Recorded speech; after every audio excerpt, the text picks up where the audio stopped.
The Book of Numbers, Chapter 1. The Lord spoke to Moses in the tent of meeting in the desert of Sinai on the first day of the 2nd month of the 2nd year after the Israelites came out of Egypt. He said, "Take a census of the whole Israelite community by their clans and families, listing every man by name, one by one.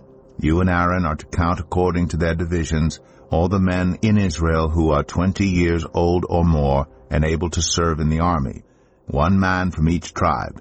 Each of them, the head of his family, is to help you.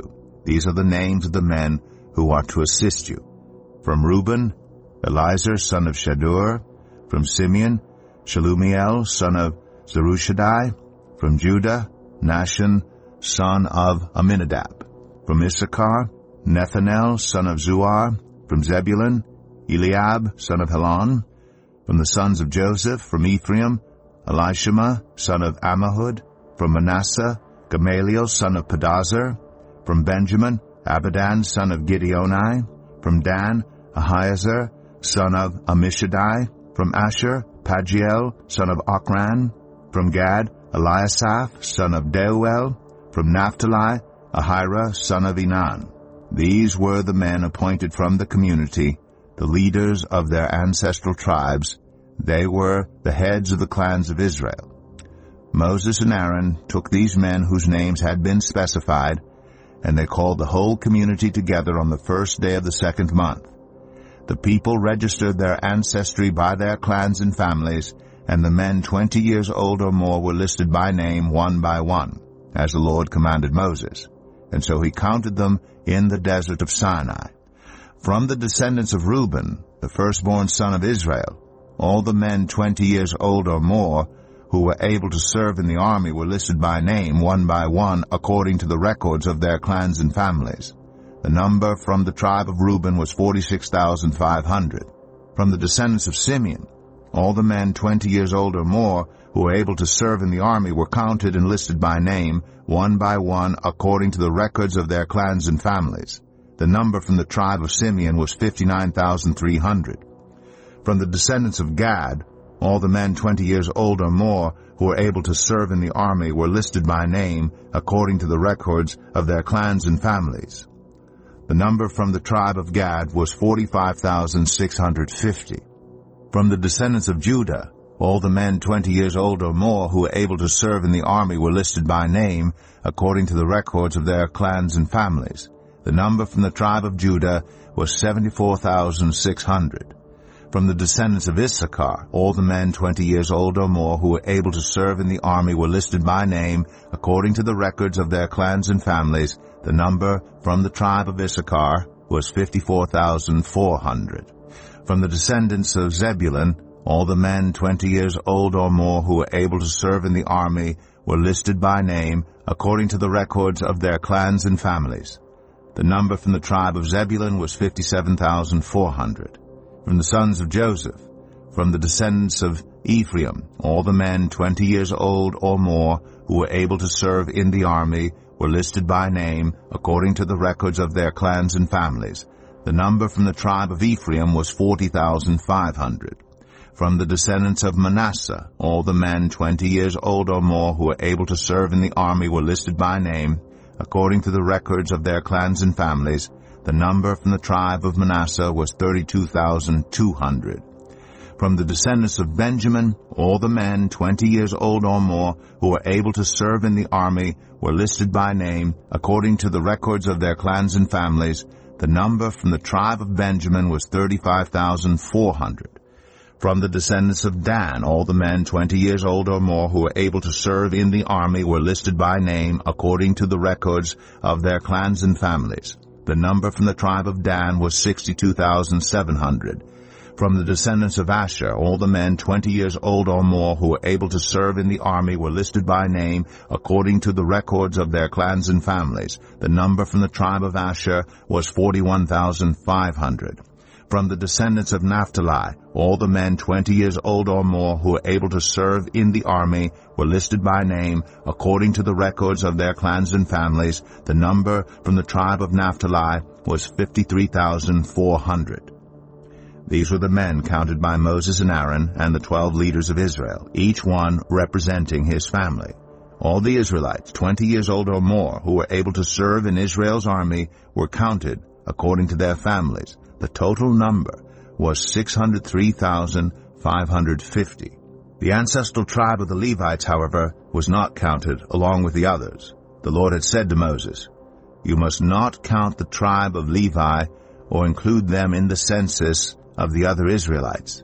Instead, appoint the Levites to be in charge of the tabernacle of the covenant law, over all its furnishings and everything belonging to it. They are to carry the tabernacle and all its furnishings. They are to take care of it and encamp around it. Whenever the tabernacle is to move, the Levites are to take it down. And whenever the tabernacle is to be set up, the Levites shall do it. Anyone else who approaches it is to be put to death. The Israelites are to set up their tents by divisions, each of them in their own camp under their standard. The Levites, however, are to set up their tents around the tabernacle of the covenant law so that my wrath will not fall on the Israelite community. The Levites are to be responsible for the care of the tabernacle of the covenant law." The Israelites did all this just as the Lord commanded Moses. Numbers 2. The Lord said to Moses and Aaron, "The Israelites are to camp around the tent of meeting some distance from it, each of them under their standard and holding the banners of their family. On the east toward the sunrise, the divisions of the camp of Judah are to encamp under their standard. The leader of the people of Judah is Nahshon, son of Amminadab. His division numbers 74,600. The tribe of Issachar will camp next to them. The leader of the people of Issachar is Nethanel, son of Zuar. His division numbers 54,400. The tribe of Zebulun will be next. The leader of the people of Zebulun is Eliab, son of Helon. His division numbers 57,400. All the men assigned to the camp of Judah, according to their divisions, number 186,400. They will set out first. On the south will be the divisions of the camp of Reuben under their standard. The leader of the people of Reuben is Elizur, son of Shedeur. His division numbers 46,500. The tribe of Simeon will camp next to them.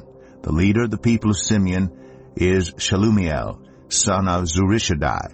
His division numbers 59,300. The tribe of Gad will be next.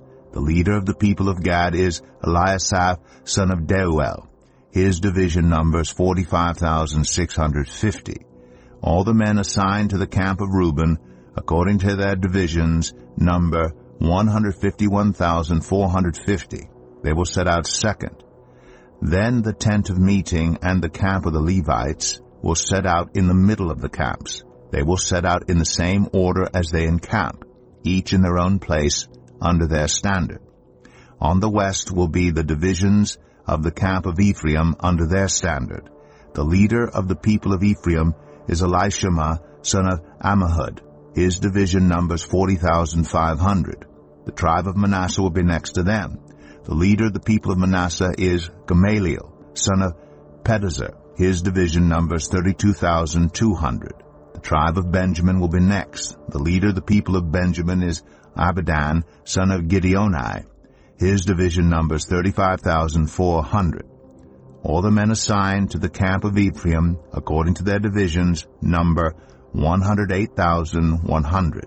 They will set out third.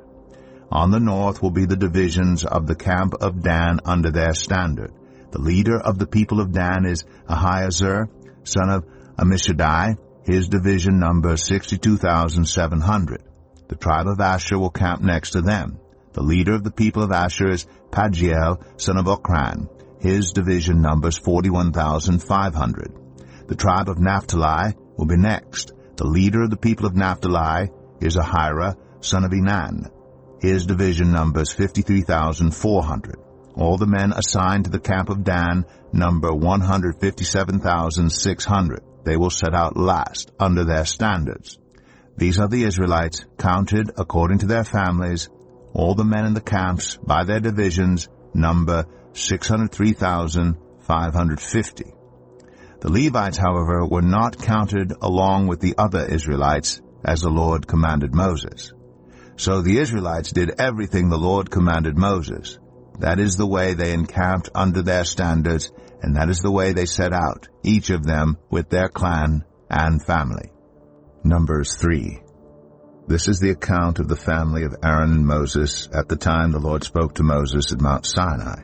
The names of the sons of Aaron were Nadab the firstborn, and Abihu, Eleazar, and Ithamar. Those were the names of Aaron's sons, the anointed priests, who were ordained to serve as priests. Nadab and Abihu, however, died before the Lord when they made an offering with unauthorized fire before him in the desert of Sinai. They had no sons, so Eleazar and Ithamar served as priests during the lifetime of their father Aaron. The Lord said to Moses, "Bring the tribe of Levi and present them to Aaron the priest to assist him. They are to perform duties for him and for the whole community at the tent of meeting by doing the work of the tabernacle. They are to take care of all the furnishings of the tent of meeting, fulfilling the obligations of the Israelites by doing the work of the tabernacle. Give the Levites to Aaron and his sons. They are the Israelites who are to be given wholly to him. Appoint Aaron and his sons to serve as priests. Anyone else who approaches the sanctuary is to be put to death." The Lord also said to Moses, "I have taken the Levites from among the Israelites in place of the first male offspring of every Israelite woman. The Levites are mine, for all the firstborn are mine. When I struck down all the firstborn in Egypt, I set apart for myself every firstborn in Israel, whether human or animal. They are to be mine. I am the Lord." The Lord said to Moses in the desert of Sinai, "Count the Levites by their families and clans. Count every male a month old or more." So Moses counted them, as he was commanded by the word of the Lord. These were the names of the sons of Levi: Gershon, Kohath, and Merari. These were the names of the Gershonite clans: Libni and Shimei. The Kohathite clans: Amram, Izhar, Hebron, and Uzziel. The Merarite clans: Malai and Mushai. These were the Levite clans according to their families. To Gershon belonged the clans of the Libnites and Shimeites. These were the Gershonite clans. The number of all the males a month old or more who were counted was 7,500. The Gershonite clans were to camp on the west behind the tabernacle. The leader of the families of the Gershonites was Elisaph, son of Lael. At the tent of meeting, the Gershonites were responsible for the care of the tabernacle and tent, its coverings, the curtain at the entrance to the tent of meeting, the curtains of the courtyard, the curtain at the entrance to the courtyard surrounding the tabernacle and altar, and the ropes and everything related to their use. To Kohath belonged the clans of the Amramites, Izrahites, Hebronites, and Uzzielites. These were the Kohathite clans. The number of all the males a month old or more was 8,600. The Kohathites were responsible for the care of the sanctuary. The Kohathite clans were to camp on the south side of the tabernacle. The leader of the families of the Kohathite clans was Elizaphan, son of Uzziel. They were responsible for the care of the ark, the table, the lampstand, the altars, the articles of the sanctuary used in ministering, the curtain, and everything related to their use. The chief leader of the Levites was Eleazar, son of Aaron the priest. He was appointed over those who were responsible for the care of the sanctuary. To Merari belonged the clans of the Mahlites and the Mushites. These were the Merarite clans. The number of all the males a month old or more who were counted was 6,200. The leader of the families of the Merarite clans was Zuriel, son of Abihail. They were to camp on the north side of the tabernacle. The Merarites were appointed to take care of the frames of the tabernacle, its crossbars, posts, bases, all its equipment, and everything related to their use, as well as the posts of the surrounding courtyard with their bases, tent pegs, and ropes. Moses and Aaron and his sons were to camp to the east of the tabernacle toward the sunrise, in front of the tent of meeting. They were responsible for the care of the sanctuary on behalf of the Israelites. Anyone else who approached the sanctuary was to be put to death. The total number of Levites counted at the Lord's command by Moses and Aaron according to their clans, including every male a month old or more, was 22,000. The Lord said to Moses, "Count all the firstborn Israelite males who are a month old or more, and make a list of their names.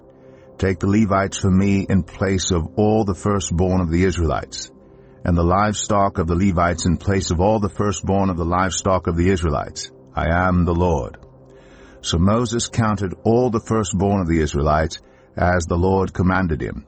The total number of firstborn males a month old or more listed by name was 22,273. The Lord also said to Moses, Take the Levites in place of all the firstborn of Israel, and the livestock of the Levites in place of their livestock. The Levites are to be mine. I am the Lord. To redeem the 273 firstborn Israelites who exceed the number of the Levites, collect 5 shekels for each one, according to the sanctuary shekel, which weighs 20 gerahs. Give the money for the redemption of the additional Israelites to Aaron and his sons. So Moses collected the redemption money from those who exceeded the number redeemed by the Levites. From the firstborn of the Israelites he collected silver weighing 1,365 shekels, according to the sanctuary shekel. Moses gave the redemption money to Aaron and his sons, as he was commanded by the word of the Lord. Numbers 4. The Lord said to Moses and Aaron, Take a census of the Kohathite branch of the Levites by their clans and families. Count all the men from 30 to 50 years of age who come to serve in the work at the tent of meeting. This is the work of the Kohathites at the tent of meeting, the care of the most holy things. When the camp is to move, Aaron and his sons are to go in and take down the shielding curtain and put it over the Ark of the Covenant law. Then they are to cover the curtain with a durable leather, spread a cloth of solid blue over that, and put the poles in place. Over the table of the presence they are to spread a blue cloth, and put on it the plates, dishes, and bowls, and the jars for drink offerings. The bread that is continually there is to remain on it. They are to spread a scarlet cloth over them, cover that with the durable leather, and put the poles in place. They are to take a blue cloth and cover the lampstand that is for light, together with its lamps, its wick trimmers and trays, and all its jars for the olive oil used to supply it. Then they are to wrap it and all its accessories in a covering of the durable leather, and put it on a carrying frame. Over the gold altar they are to spread a blue cloth and cover that with the durable leather, and put the poles in place. They are to take all the articles used for ministering in the sanctuary, wrap them in a blue cloth, cover that with the durable leather, and put them on a carrying frame.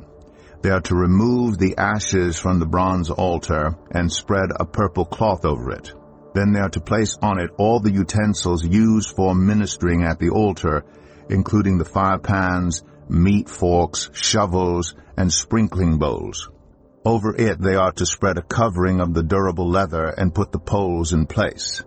After Aaron and his sons have finished covering the holy furnishings and all the holy articles, and when the camp is ready to move, only then are the Kohathites to come and do the carrying. But they must not touch the holy things, or they will die. The Kohathites are to carry those things that are in the tent of meeting. Eleazar, son of Aaron the priest, is to have charge of the oil for the light, the fragrant incense, the regular grain offering, and the anointing oil. He is to be in charge of the entire tabernacle and everything in it, including its holy furnishings and articles. The Lord said to Moses and Aaron, See that the Kohathite tribal clans are not destroyed from among the Levites, so that they may live and not die, when they come near the most holy things. Do this for them. Aaron and his sons are to go into the sanctuary and assign to each man his work and what he is to carry. But the Kohathites must not go in to look at the holy things even for a moment, or they will die. The Lord said to Moses, Take a census also of the Gershonites by their families and clans. Count all the men from 30 to 50 years of age who come to serve in the work at the tent of meeting. This is the service of the Gershonite clans in their carrying and their other work. They are to carry the curtains of the tabernacle, that is, the tent of meeting, its covering and its outer covering of durable leather, the curtains for the entrance to the tent of meeting, the curtains of the courtyard surrounding the tabernacle and altar, the curtain for the entrance to the courtyard, the ropes, and all the equipment used in the service of the tent. The Gershonites are to do all that needs to be done with these things. All their service, whether carrying or doing other work, is to be done under the direction of Aaron and his sons. You shall assign to them as their responsibility all they are to carry. This is the service of the Gershonite clans at the tent of meeting. Their duties are to be under the direction of Ithamar, son of Aaron, the priest. Count the Merarites by their clans and families. Count all the men from 30 to 50 years of age who come to serve in the work at the tent of meeting. As part of all their service at the tent, they are to carry the frames of the tabernacle, its crossbars, posts, and bases, as well as the posts of the surrounding courtyard with their bases, tent pegs, ropes, all their equipment, and everything related to their use. Assign to each man the specific things he is to carry. This is the service of the Merarite clans as they work at the tent of meeting under the direction of Ithamar, son of Aaron, the priest. Moses, Aaron, and the leaders of the community counted the Kohathites by their clans and families. All the men from 30 to 50 years of age who came to serve in the work at the tent of meeting, counted by clans, were 2,750. This was the total of all those in the Kohathite clans who served at the tent of meeting. Moses and Aaron counted them according to the Lord's command through Moses. The Gershonites were counted by their clans and families. All the men from 30 to 50 years of age who came to serve in the work at the tent of meeting, counted by their clans and families, were 2,630.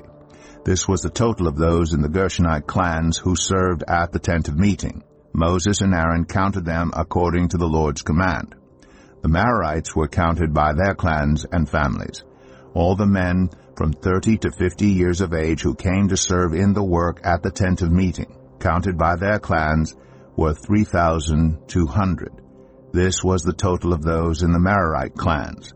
Moses and Aaron counted them according to the Lord's command through Moses.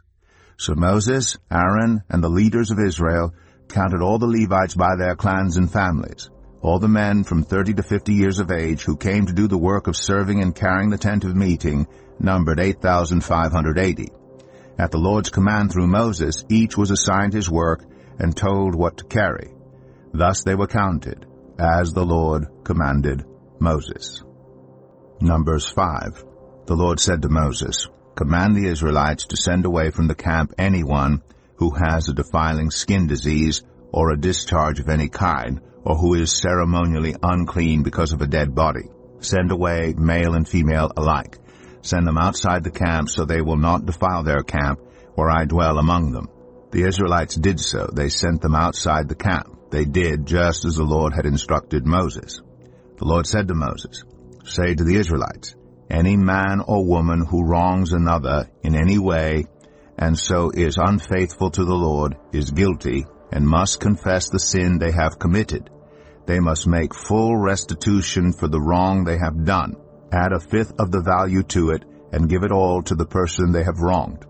But if that person has no close relative to whom restitution can be made for the wrong, the restitution belongs to the Lord and must be given to the priest, along with the ram with which atonement is made for the wrongdoer. All the sacred contributions the Israelites bring to a priest will belong to him. Sacred things belong to their owners, but what they give to the priest will belong to the priest." Then the Lord said to Moses, "Speak to the Israelites and say to them, if a man's wife goes astray and is unfaithful to him, so that another man has sexual relations with her, and this is hidden from her husband, and her impurity is undetected, since there is no witness against her, and she has not been caught in the act, and if feelings of jealousy come over her husband, and he suspects his wife, and she is impure, or if he is jealous and suspects her even though she is not impure, then he is to take his wife to the priest. He must also take an offering of 1/10 of an ephah of barley flour on her behalf. He must not pour olive oil on it or put incense on it, because it is a grain offering for jealousy, a reminder offering, to draw attention to wrongdoing. The priest shall bring her and have her stand before the Lord. Then he shall take some holy water in a clay jar and put some dust from the tabernacle floor into the water.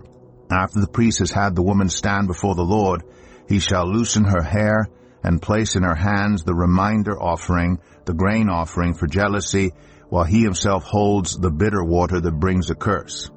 Then the priest shall put the woman under oath and say to her, if no other man has had sexual relations with you, and you have not gone astray and become impure while married to your husband, may this bitter water that brings a curse not harm you.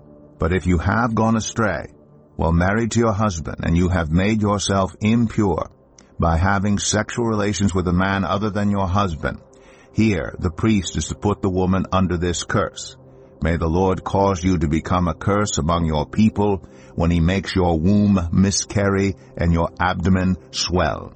May this water that brings a curse enter your body, so that your abdomen swells or your womb miscarries. Then the woman is to say, Amen, so be it. The priest is to write these curses on a scroll and then wash them off into the bitter water. He shall make the woman drink the bitter water that brings a curse, and this water that brings a curse and causes bitter suffering will enter her. The priest is to take from her hands the grain offering for jealousy, wave it before the Lord, and bring it to the altar. The priest is then to take a handful of the grain offering as a memorial offering and burn it on the altar. After that, he is to have the woman drink the water. If she has made herself impure and been unfaithful to her husband, this will be the result. When she is made to drink the water that brings a curse and causes bitter suffering, it will enter her. Her abdomen will swell, and her womb will miscarry, and she will become a curse. If, however, the woman has not made herself impure but is clean, she will be cleared of guilt and will be able to have children. This, then, is the law of jealousy, when a woman goes astray and makes herself impure while married to a husband, or when feelings of jealousy come over a man because he suspects his wife. The priest is to have her stand before the Lord and is to apply this entire law to her. The husband will be innocent of any wrongdoing, but the woman will bear the consequences of her sin. Numbers 6. The Lord said to Moses, Speak to the Israelites and say to them, if a man or woman wants to make a special vow, a vow of dedication to the Lord as a Nazirite, they must abstain from wine and other fermented drink and must not drink vinegar made from wine or other fermented drink. They must not drink grape juice or eat grapes or raisins. As long as they remain under their Nazirite vow, they must not eat anything that comes from the grapevine, not even the seeds or skins. During the entire period of their Nazirite vow, no razor may be used on their head. They must be holy until the period of their dedication to the Lord is over. They must let their hair grow long. Throughout the period of their dedication to the Lord, the Nazirite must not go near a dead body. Even if their own father or mother or brother or sister dies, they must not make themselves ceremonially unclean on account of them, because the symbol of their dedication to God is on their head. Throughout the period of their dedication, they are consecrated to the Lord. If someone dies suddenly in the Nazirite's presence, thus defiling the hair that symbolizes their dedication, they must shave their head on the 7th day, the day of their cleansing. Then on the 8th day they must bring 2 doves or 2 young pigeons to the priest at the entrance to the tent of meeting. The priest is to offer one as a sin offering and the other as a burnt offering to make atonement for the Nazirite because they sinned by being in the presence of the dead body. That same day they are to consecrate their head again. They must rededicate themselves to the Lord for the same period of dedication and must bring a year-old male lamb as a guilt offering. The previous days do not count because they became defiled during their period of dedication. Now this is the law of the Nazirite when the period of their dedication is over. They are to be brought to the entrance to the tent of meeting. There they are to present their offerings to the Lord, a year-old male lamb without defect for a burnt offering, a year-old ewe lamb without defect for a sin offering, a ram without defect for a fellowship offering, together with their grain offerings and drink offerings, and a basket of bread made with the finest flour and without yeast, thick loaves with olive oil mixed in, and thin loaves brushed with olive oil. The priest is to present all these before the Lord and make the sin offering and the burnt offering. He is to present the basket of unleavened bread and is to sacrifice the ram as a fellowship offering to the Lord, together with its grain offering and drink offering. Then at the entrance to the tent of meeting, the Nazirite must shave off the hair that symbolizes their dedication. They are to take the hair and put it in the fire that is under the sacrifice of the fellowship offering. After the Nazirite has shaved off the hair that symbolizes their dedication, the priest is to place in their hands a boiled shoulder of the ram, and one thick loaf and one thin loaf from the basket, both made without yeast. The priest shall then wave these before the Lord as a wave offering. They are holy and belong to the priest, together with the breast that was waved and the thigh that was presented. After that, the Nazirite may drink wine.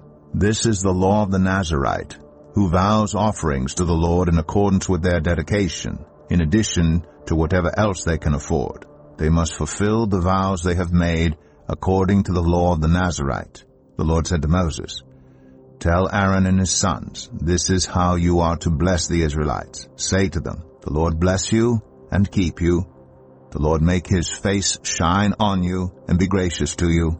The Lord turn his face toward you and give you peace. So they will put my name on the Israelites, and I will bless them." Numbers 7. When Moses finished setting up the tabernacle, he anointed and consecrated it in all its furnishings. He also anointed and consecrated the altar and all its utensils. Then the leaders of Israel, the heads of families who were the tribal leaders in charge of those who were counted, made offerings. They brought as their gifts before the Lord 6 covered carts and 12 oxen, an ox from each leader and a cart from every 2. These they presented before the tabernacle. The Lord said to Moses, "Accept these from them, that they may be used in the work at the tent of meeting. Give them to the Levites as each man's work requires." So Moses took the carts and oxen and gave them to the Levites. He gave 2 carts and 4 oxen to the Gershonites as their work required, and he gave 4 carts and 8 oxen to the Merarites as their work required. They were all under the direction of Ithamar, son of Aaron, the priest. But Moses did not give any to the Kohathites, because they were to carry on their shoulders the holy things for which they were responsible. When the altar was anointed, the leaders brought their offerings for its dedication and presented them before the altar. For the Lord had said to Moses, "Each day 1 leader is to bring his offering for the dedication of the altar." The one who brought his offering on the first day was Nahshon, son of Amminadab of the tribe of Judah.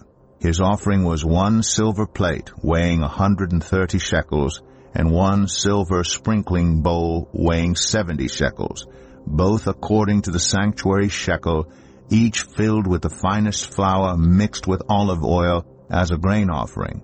1 gold dish weighing 10 shekels, filled with incense, 1 young bull, 1 ram, and 1 male lamb a year old for a burnt offering, 1 male goat for a sin offering, and 2 oxen, 5 rams, 5 male goats, and 5 male lambs a year old, to be sacrificed as a fellowship offering. This was the offering of Nahshon, son of Amminadab. On the second day, Nethanel, son of Zuar, the leader of Issachar, brought his offering. The offering he brought was 1 silver plate weighing 130 shekels, and 1 silver sprinkling bowl weighing 70 shekels, both according to the sanctuary shekel, each filled with the finest flour mixed with olive oil as a grain offering, 1 gold dish weighing 10 shekels, filled with incense, 1 young bull, 1 ram, and 1 male lamb a year old for a burnt offering, 1 male goat for a sin offering, and 2 oxen, 5 rams, 5 male goats, and 5 male lambs a year old, to be sacrificed as a fellowship offering. This was the offering of Nethanel, son of Zuar.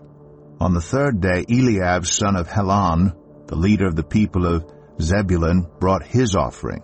His offering was 1 silver plate weighing 130 shekels, and 1 silver sprinkling bowl weighing 70 shekels, both according to the sanctuary shekel, each filled with the finest flour mixed with olive oil as a grain offering, 1 gold dish weighing 10 shekels filled with incense, 1 young bull, 1 ram, and 1 male lamb a year old for a burnt offering, 1 male goat for a sin offering, and 2 oxen, 5 rams, 5 male goats, and 5 male lambs a year old to be sacrificed as a fellowship offering. This was the offering of Eliab, son of Helon. On the 4th day, Eliezer, son of Shedeur, the leader of the people of Reuben, brought his offering. His offering was 1 silver plate weighing 130 shekels, and 1 silver sprinkling bowl weighing 70 shekels, both according to the sanctuary shekel, each filled with the finest flour mixed with olive oil as a grain offering, 1 gold dish weighing 10 shekels filled with incense, 1 young bull, 1 ram, and 1 male lamb a year old for a burnt offering, 1 male goat for a sin offering, and 2 oxen, 5 rams, 5 male goats, and 5 male lambs a year old to be sacrificed as a fellowship offering. This was the offering of Eleazar, son of Shedeur. On the 5th day, Shelumiel, son of Zerushadai, the leader of the people of Simeon, brought his offering. His offering was 1 silver plate weighing 130 shekels, and 1 silver sprinkling bowl weighing 70 shekels, both according to the sanctuary shekel, each filled with the finest flour mixed with olive oil as a grain offering, 1 gold dish weighing 10 shekels filled with incense, 1 young bull, 1 ram, and 1 male lamb a year old for a burnt offering, 1 male goat for a sin offering, and 2 oxen, 5 rams, 5 male goats, and 5 male lambs a year old to be sacrificed as a fellowship offering. This was the offering of Shelumiel, son of Zerushadai. On the 6th day, Eliasaph, son of Duel, the leader of the people of Gad, brought his offering. His offering was 1 silver plate weighing 130 shekels, and 1 silver sprinkling bowl weighing 70 shekels, both according to the sanctuary shekel, each filled with the finest flour mixed with olive oil as a grain offering, 1 gold dish weighing 10 shekels filled with incense, 1 young bull, 1 ram, and 1 male lamb a year old for a burnt offering, 1 male goat for a sin offering, and 2 oxen, 5 rams, 5 male goats, and 5 male lambs a year old to be sacrificed as a fellowship offering. This was the offering of Eliasaph, son of Duel.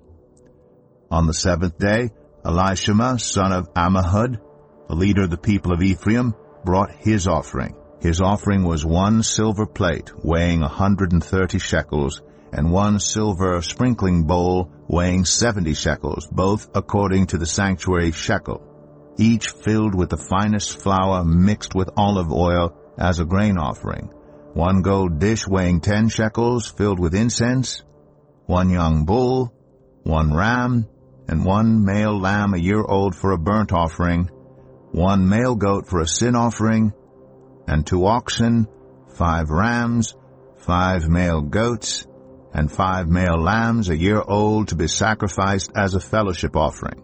This was the offering of Elishama, son of Ammihud. On the 8th day, Gamaliel, son of Pedahzur, the leader of the people of Manasseh, brought his offering. His offering was 1 silver plate weighing 130 shekels, and 1 silver sprinkling bowl weighing 70 shekels, both according to the sanctuary shekel, each filled with the finest flour mixed with olive oil as a grain offering, 1 gold dish weighing 10 shekels filled with incense, 1 young bull, 1 ram, and 1 male lamb a year old for a burnt offering, 1 male goat for a sin offering, and 2 oxen, 5 rams, 5 male goats, and 5 male lambs a year old to be sacrificed as a fellowship offering. This was the offering of Gamaliel, son of Pedahzur. On the 9th day, Abidan, son of Gideoni, the leader of the people of Benjamin, brought his offering.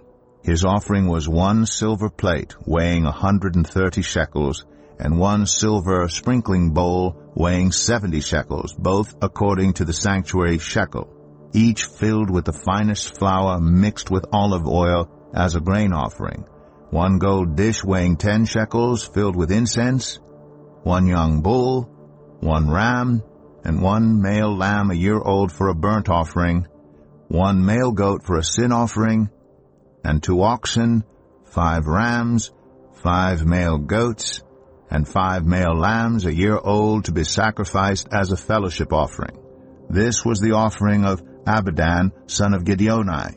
On the 10th day, Ahiezer, son of Ammishaddai, the leader of the people of Dan, brought his offering.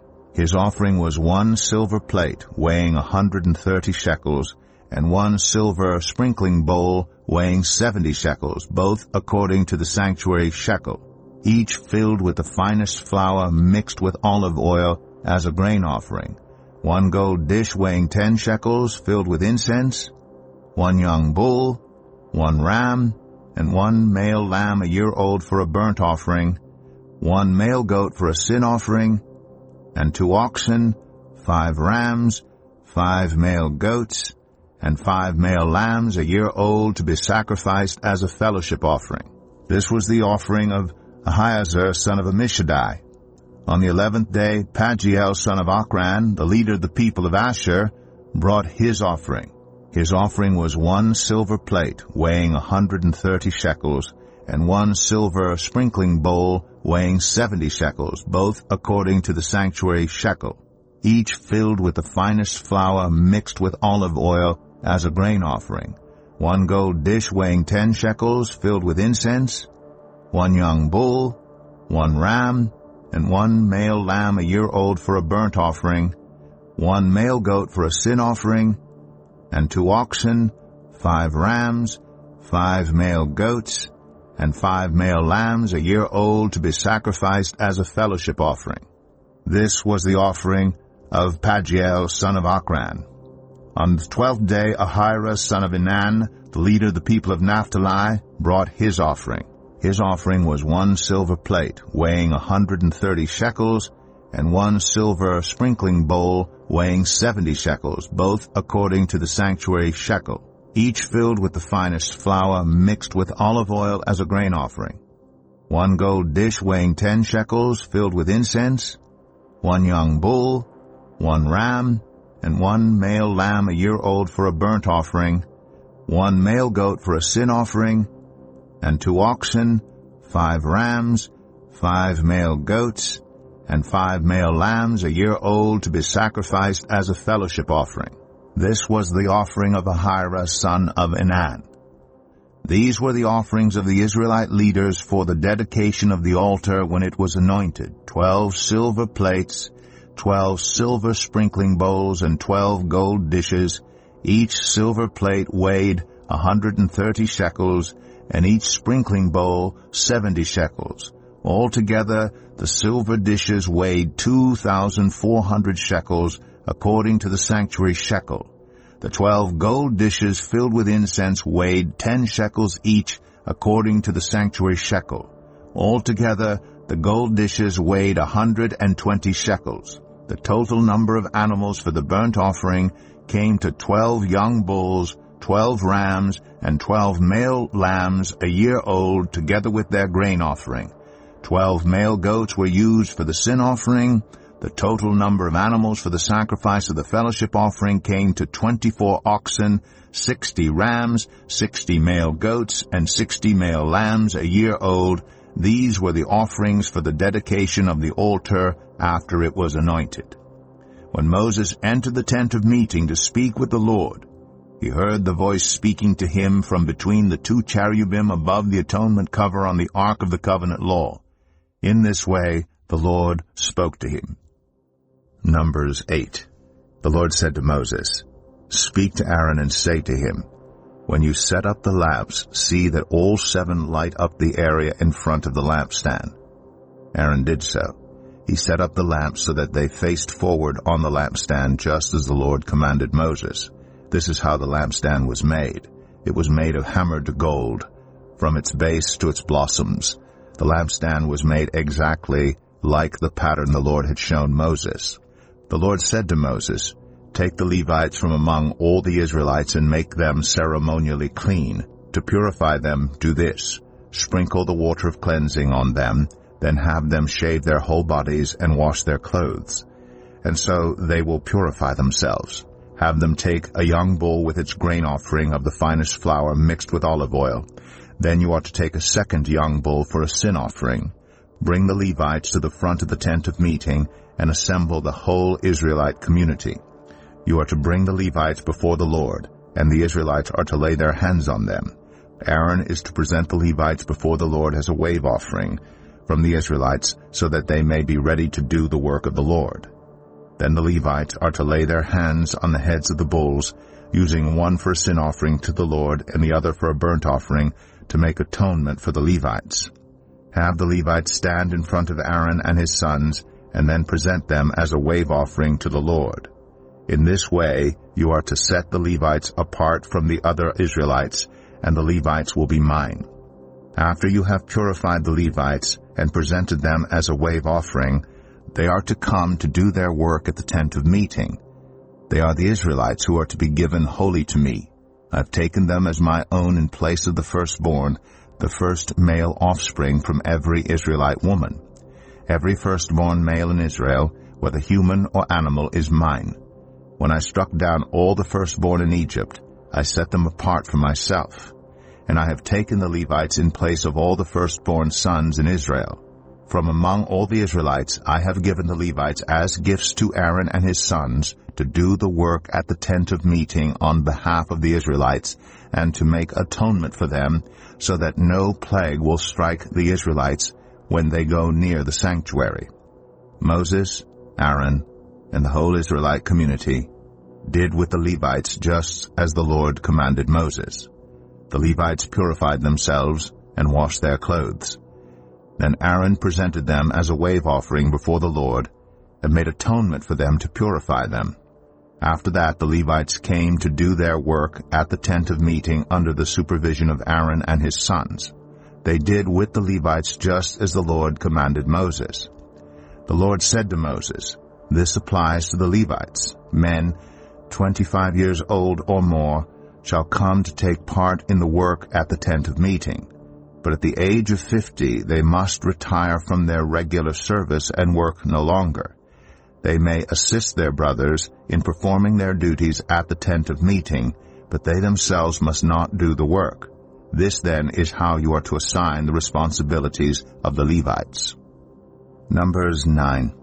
The Lord spoke to Moses in the desert of Sinai in the first month of the second year after they came out of Egypt. He said, "Have the Israelites celebrate the Passover at the appointed time.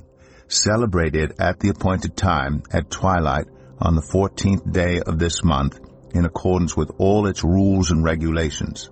So Moses told the Israelites to celebrate the Passover, and they did so in the desert of Sinai at twilight on the 14th day of the first month. The Israelites did everything just as the Lord commanded Moses. But some of them could not celebrate the Passover on that day because they were ceremonially unclean on account of a dead body. So they came to Moses and Aaron that same day and said to Moses, "We have become unclean because of a dead body, but why should we be kept from presenting the Lord's offering with the other Israelites at the appointed time?" Moses answered them, "Wait until I find out what the Lord commands concerning you." Then the Lord said to Moses, "Tell the Israelites, when any of you or your descendants are unclean because of a dead body or are away on a journey, they are still to celebrate the Lord's Passover. But they are to do it on the 14th day of the second month at twilight. They are to eat the lamb together with unleavened bread and bitter herbs. They must not leave any of it till morning or break any of its bones. When they celebrate the Passover, they must follow all the regulations. But if anyone who is ceremonially clean and not on a journey fails to celebrate the Passover, they must be cut off from their people for not presenting the Lord's offering at the appointed time. They will bear the consequences of their sin. A foreigner residing among you is also to celebrate the Lord's Passover in accordance with its rules and regulations. You must have the same regulations for both the foreigner and the native born." On the day the tabernacle, the tent of the covenant law, was set up, the cloud covered it. From evening till morning, the cloud above the tabernacle looked like fire. That is how it continued to be. The cloud covered it, and at night it looked like fire. Whenever the cloud lifted from above the tent, the Israelites set out. Wherever the cloud settled, the Israelites encamped. At the Lord's command, the Israelites set out, and at his command they encamped. As long as the cloud stayed over the tabernacle, they remained in camp. When the cloud remained over the tabernacle a long time, the Israelites obeyed the Lord's order, and did not set out. Sometimes the cloud was over the tabernacle only a few days. At the Lord's command they would encamp, and then at his command they would set out. Sometimes the cloud stayed only from evening till morning, and when it lifted in the morning they set out, whether by day or by night. Whenever the cloud lifted, they set out. Whether the cloud stayed over the tabernacle for 2 days, or a month, or a year, the Israelites would remain in camp and not set out. But when it lifted, they would set out. At the Lord's command, they encamped. And at the Lord's command, they set out. They obeyed the Lord's order in accordance with his command through Moses. Numbers 10. The Lord said to Moses, "Make 2 trumpets of hammered silver, and use them for calling the community together, and for having the camp set out. When both are sounded, the whole community is to assemble before you at the entrance to the tent of meeting. If only one is sounded, the leaders, the heads of the clans of Israel, are to assemble before you. When a trumpet blast is sounded, the tribes camping on the east are to set out. At the sounding of a second blast, the camps on the south are to set out. The blast will be the signal for setting out. To gather the assembly, blow the trumpets, but not with the signal for setting out. The sons of Aaron, the priests, are to blow the trumpets. This is to be a lasting ordinance for you and the generations to come. When you go into battle in your own land against an enemy who is oppressing you, sound a blast on the trumpets. Then you will be remembered by the Lord your God and rescued from your enemies. Also at your times of rejoicing, your appointed festivals and new moon feasts, you are to sound the trumpets over your burnt offerings and fellowship offerings, and they will be a memorial for you before your God. I am the Lord your God." On the 20th day of the 2nd month of the 2nd year, the cloud lifted from above the tabernacle of the covenant law. Then the Israelites set out from the desert of Sinai and traveled from place to place until the cloud came to rest in the desert of Paran. They set out this first time at the Lord's command through Moses. The divisions of the camp of Judah went first under their standard. Nahshon, son of Amminadab, was in command. Nethanel, son of Zuar, was over the division of the tribe of Issachar, and Eliab, son of Elon, was over the division of the tribe of Zebulun. Then the tabernacle was taken down, and the Gershonites and Merarites who carried it set out. The divisions of the camp of Reuben went next, under their standard. Elizur, son of Shedeur, was in command. Shelumiel, son of Zerushadai, was over the division of the tribe of Simeon, and Eliasaph, son of Duel, was over the division of the tribe of Gad. Then the Kohathites set out, carrying the holy things. The tabernacle was to be set out before they arrived. The divisions of the camp of Ephraim went next, under their standard. Elishama, son of Ammihud, was in command. Gamaliel, son of Pedahzur, was over the division of the tribe of Manasseh. And Abidan, son of Gideoni, was over the division of the tribe of Benjamin. Finally, as the rear guard for all the units, the divisions of the camp of Dan set out under their standard. Ahiezer, son of Ammishaddai, was in command. Pagiel, son of Ochran, was over the division of the tribe of Asher, and Ahira, son of Enan, was over the division of the tribe of Naphtali. This was the order of march for the Israelite divisions as they set out.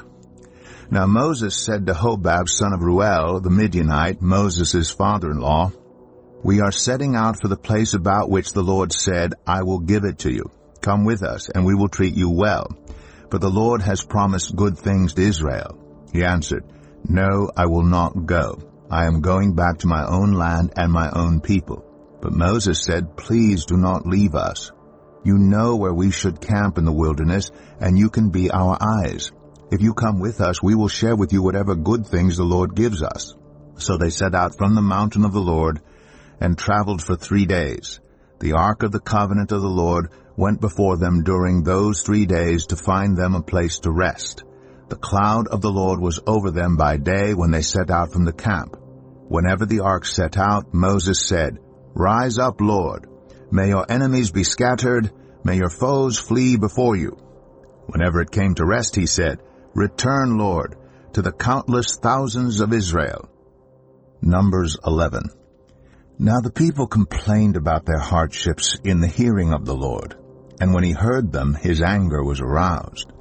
Then fire from the Lord burned among them and consumed some of the outskirts of the camp. When the people cried out to Moses, he prayed to the Lord, and the fire died down. So that place was called Taberah, because fire from the Lord had burned among them. The rabble with them began to crave other food, and again the Israelites started wailing and said, "If only we had meat to eat.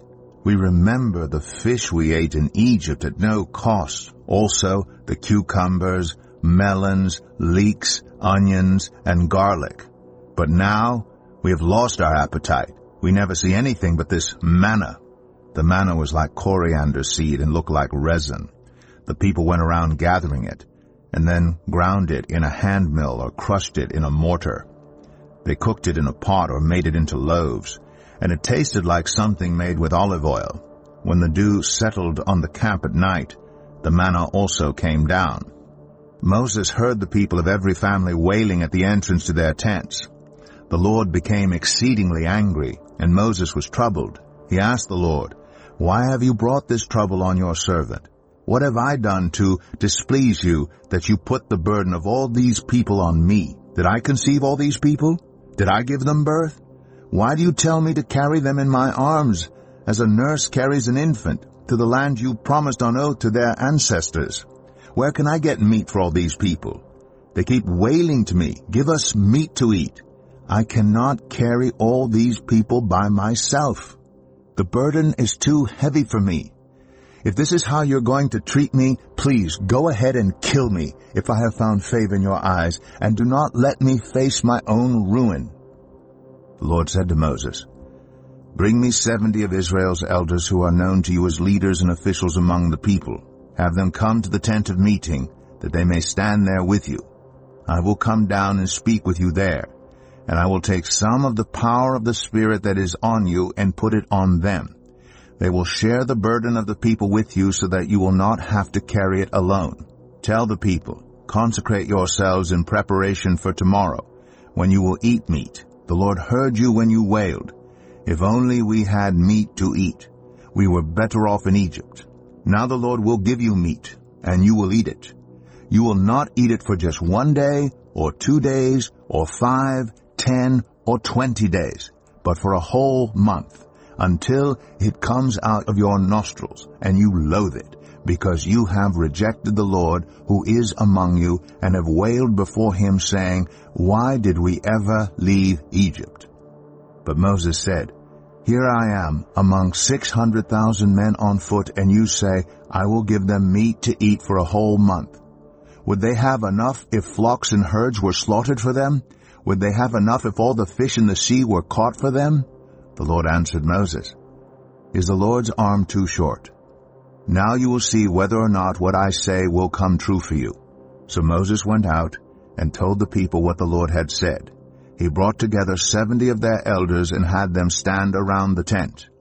Then the Lord came down in the cloud and spoke with him, and he took some of the power of the Spirit that was on him and put it on the 70 elders. When the Spirit rested on them, they prophesied, but did not do so again. However, 2 men whose names were Eldad and Medad had remained in the camp. They were listed among the elders, but did not go out to the tent. Yet the Spirit also rested on them, and they prophesied in the camp.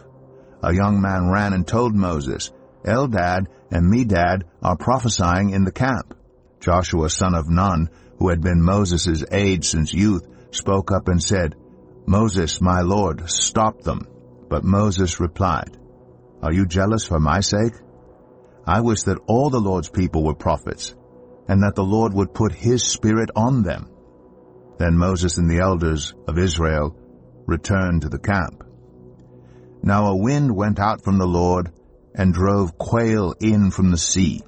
It scattered them up to 2 cubits deep all around the camp, as far as a day's walk in any direction. All that day and night, and all the next day, the people went out and gathered quail. No one gathered less than 10 homers. Then they spread them out all around the camp. But while the meat was still between their teeth and before it could be consumed, the anger of the Lord burned against the people, and he struck them with a severe plague. Therefore the place was named Kibroth Hattaavah, because there they buried the people who had craved other food. From Kibroth Hattaavah the people traveled to Hazroth and stayed there. Numbers 12. Miriam and Aaron began to talk against Moses because of his Cushite wife, for he had married a Cushite.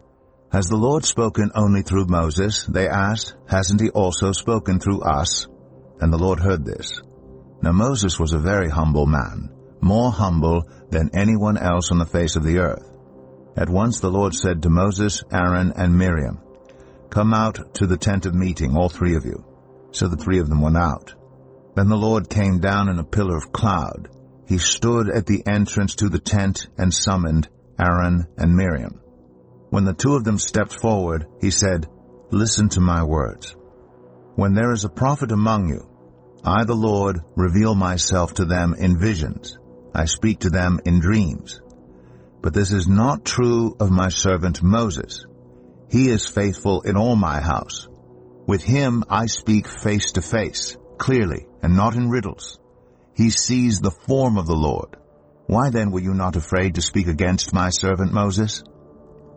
The anger of the Lord burned against them, and he left them.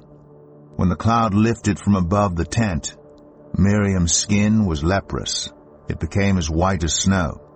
Aaron turned toward her and saw that she had a defiling skin disease. And he said to Moses, "Please, my Lord, I ask you not to hold against us the sin we have so foolishly committed. Do not let her be like a stillborn infant, coming from its mother's womb with its flesh half eaten away." So Moses cried out to the Lord, "Please, God, heal her." The Lord replied to Moses, "If her father had spit in her face, would she not have been in disgrace for 7 days?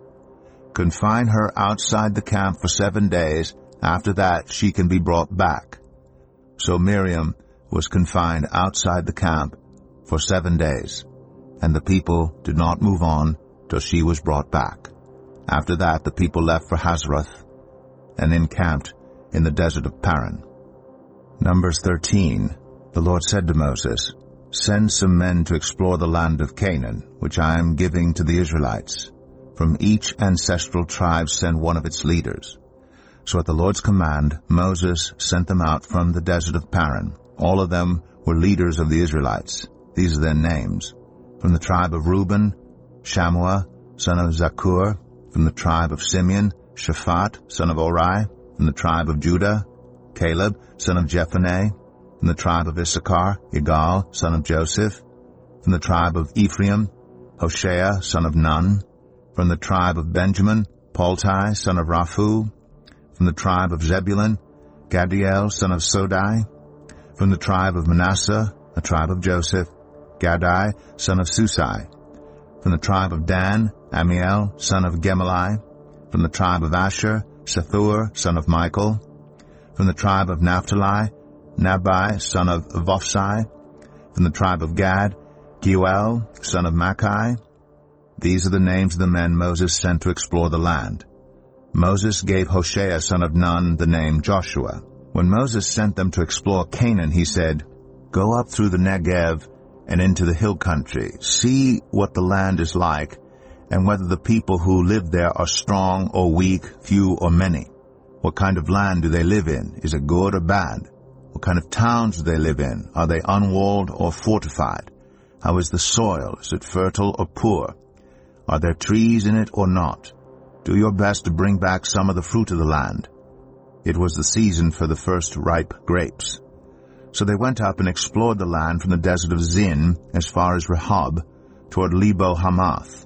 They went up through the Negev and came to Hebron, where Ahiman, Sheshai and Talmai, the descendants of Anak, lived. Hebron had been built 7 years before Zoan in Egypt. When they reached the valley of Eshcol, they cut off a branch bearing a single cluster of grapes. 2 of them carried it on a pole between them, along with some pomegranates and figs. That place was called the Valley of Eshcol because of the cluster of grapes the Israelites cut off there. At the end of 40 days, they returned from exploring the land.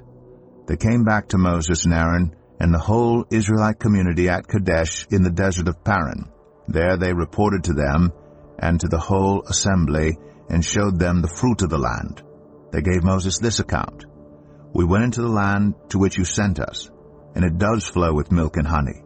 Here is its fruit. But the people who live there are powerful, and the cities are fortified and very large. We even saw descendants of Anak there. The Amalekites live in the Negev. The Hittites, Jebusites, and Amorites live in the hill country, and the Canaanites live near the sea and along the Jordan." Then Caleb silenced the people before Moses and said, "We should go up and take possession of the land, for we can certainly do it." But the men who had gone up with him said, "We can't attack those people. They are stronger than we are." And they spread among the Israelites a bad report about the land they had explored. They said, "The land we explored devours those living in it. All the people we saw there are of great size. We saw the Nephilim there." The descendants of Anak come from the Nephilim. "We seemed like grasshoppers in our own eyes, and we looked the same to them." Numbers 14. That night all the members of the community raised their voices and wept aloud. All the Israelites grumbled against Moses and Aaron, and the whole assembly said to them, "If only we had died in Egypt or in this wilderness. Why is the Lord bringing us to this land only to let us fall by the sword? Our wives and children will be taken as plunder. Wouldn't it be better for us to go back to Egypt?" And they said to each other, "We should choose a leader and go back to Egypt." Then Moses and Aaron fell face down in front of the whole Israelite assembly gathered there. Joshua son of Nun and Caleb son of Jephunneh, who were among those who had explored the land, tore their clothes and said to the entire Israelite assembly, "The land we passed through and explored is exceedingly good. If the Lord is pleased with us, he will lead us into that land, a land flowing with milk and honey, and will give it to us. Only do not rebel against the Lord, and do not be afraid of the people of the land, because we will devour them. Their protection is gone, but the Lord is with us. Do not be afraid of them." But the whole assembly talked about stoning them. Then the glory of the Lord appeared at the tent of meeting to all the Israelites. The Lord said to Moses, "How long will these people treat me with contempt? How long will they refuse to believe in me, in spite of all the signs I have performed among them? I will strike them down with a plague and destroy them, but I will make you into a nation greater and stronger than they." Moses said to the Lord, "Then the Egyptians will hear about it. By your power you brought these people up from among them, and they will tell the inhabitants of this land about it. They've already heard that you, Lord, are with these people, and that you, Lord, have been seen face to face, that your cloud stays over them, and that you go before them in a pillar of cloud by day and a pillar of fire by night.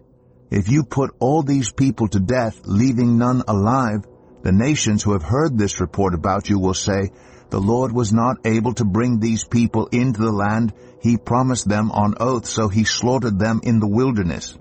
Now may the Lord's strength be displayed, just as you have declared. The Lord is slow to anger, abounding in love, and forgiving sin and rebellion. Yet he does not leave the guilty unpunished.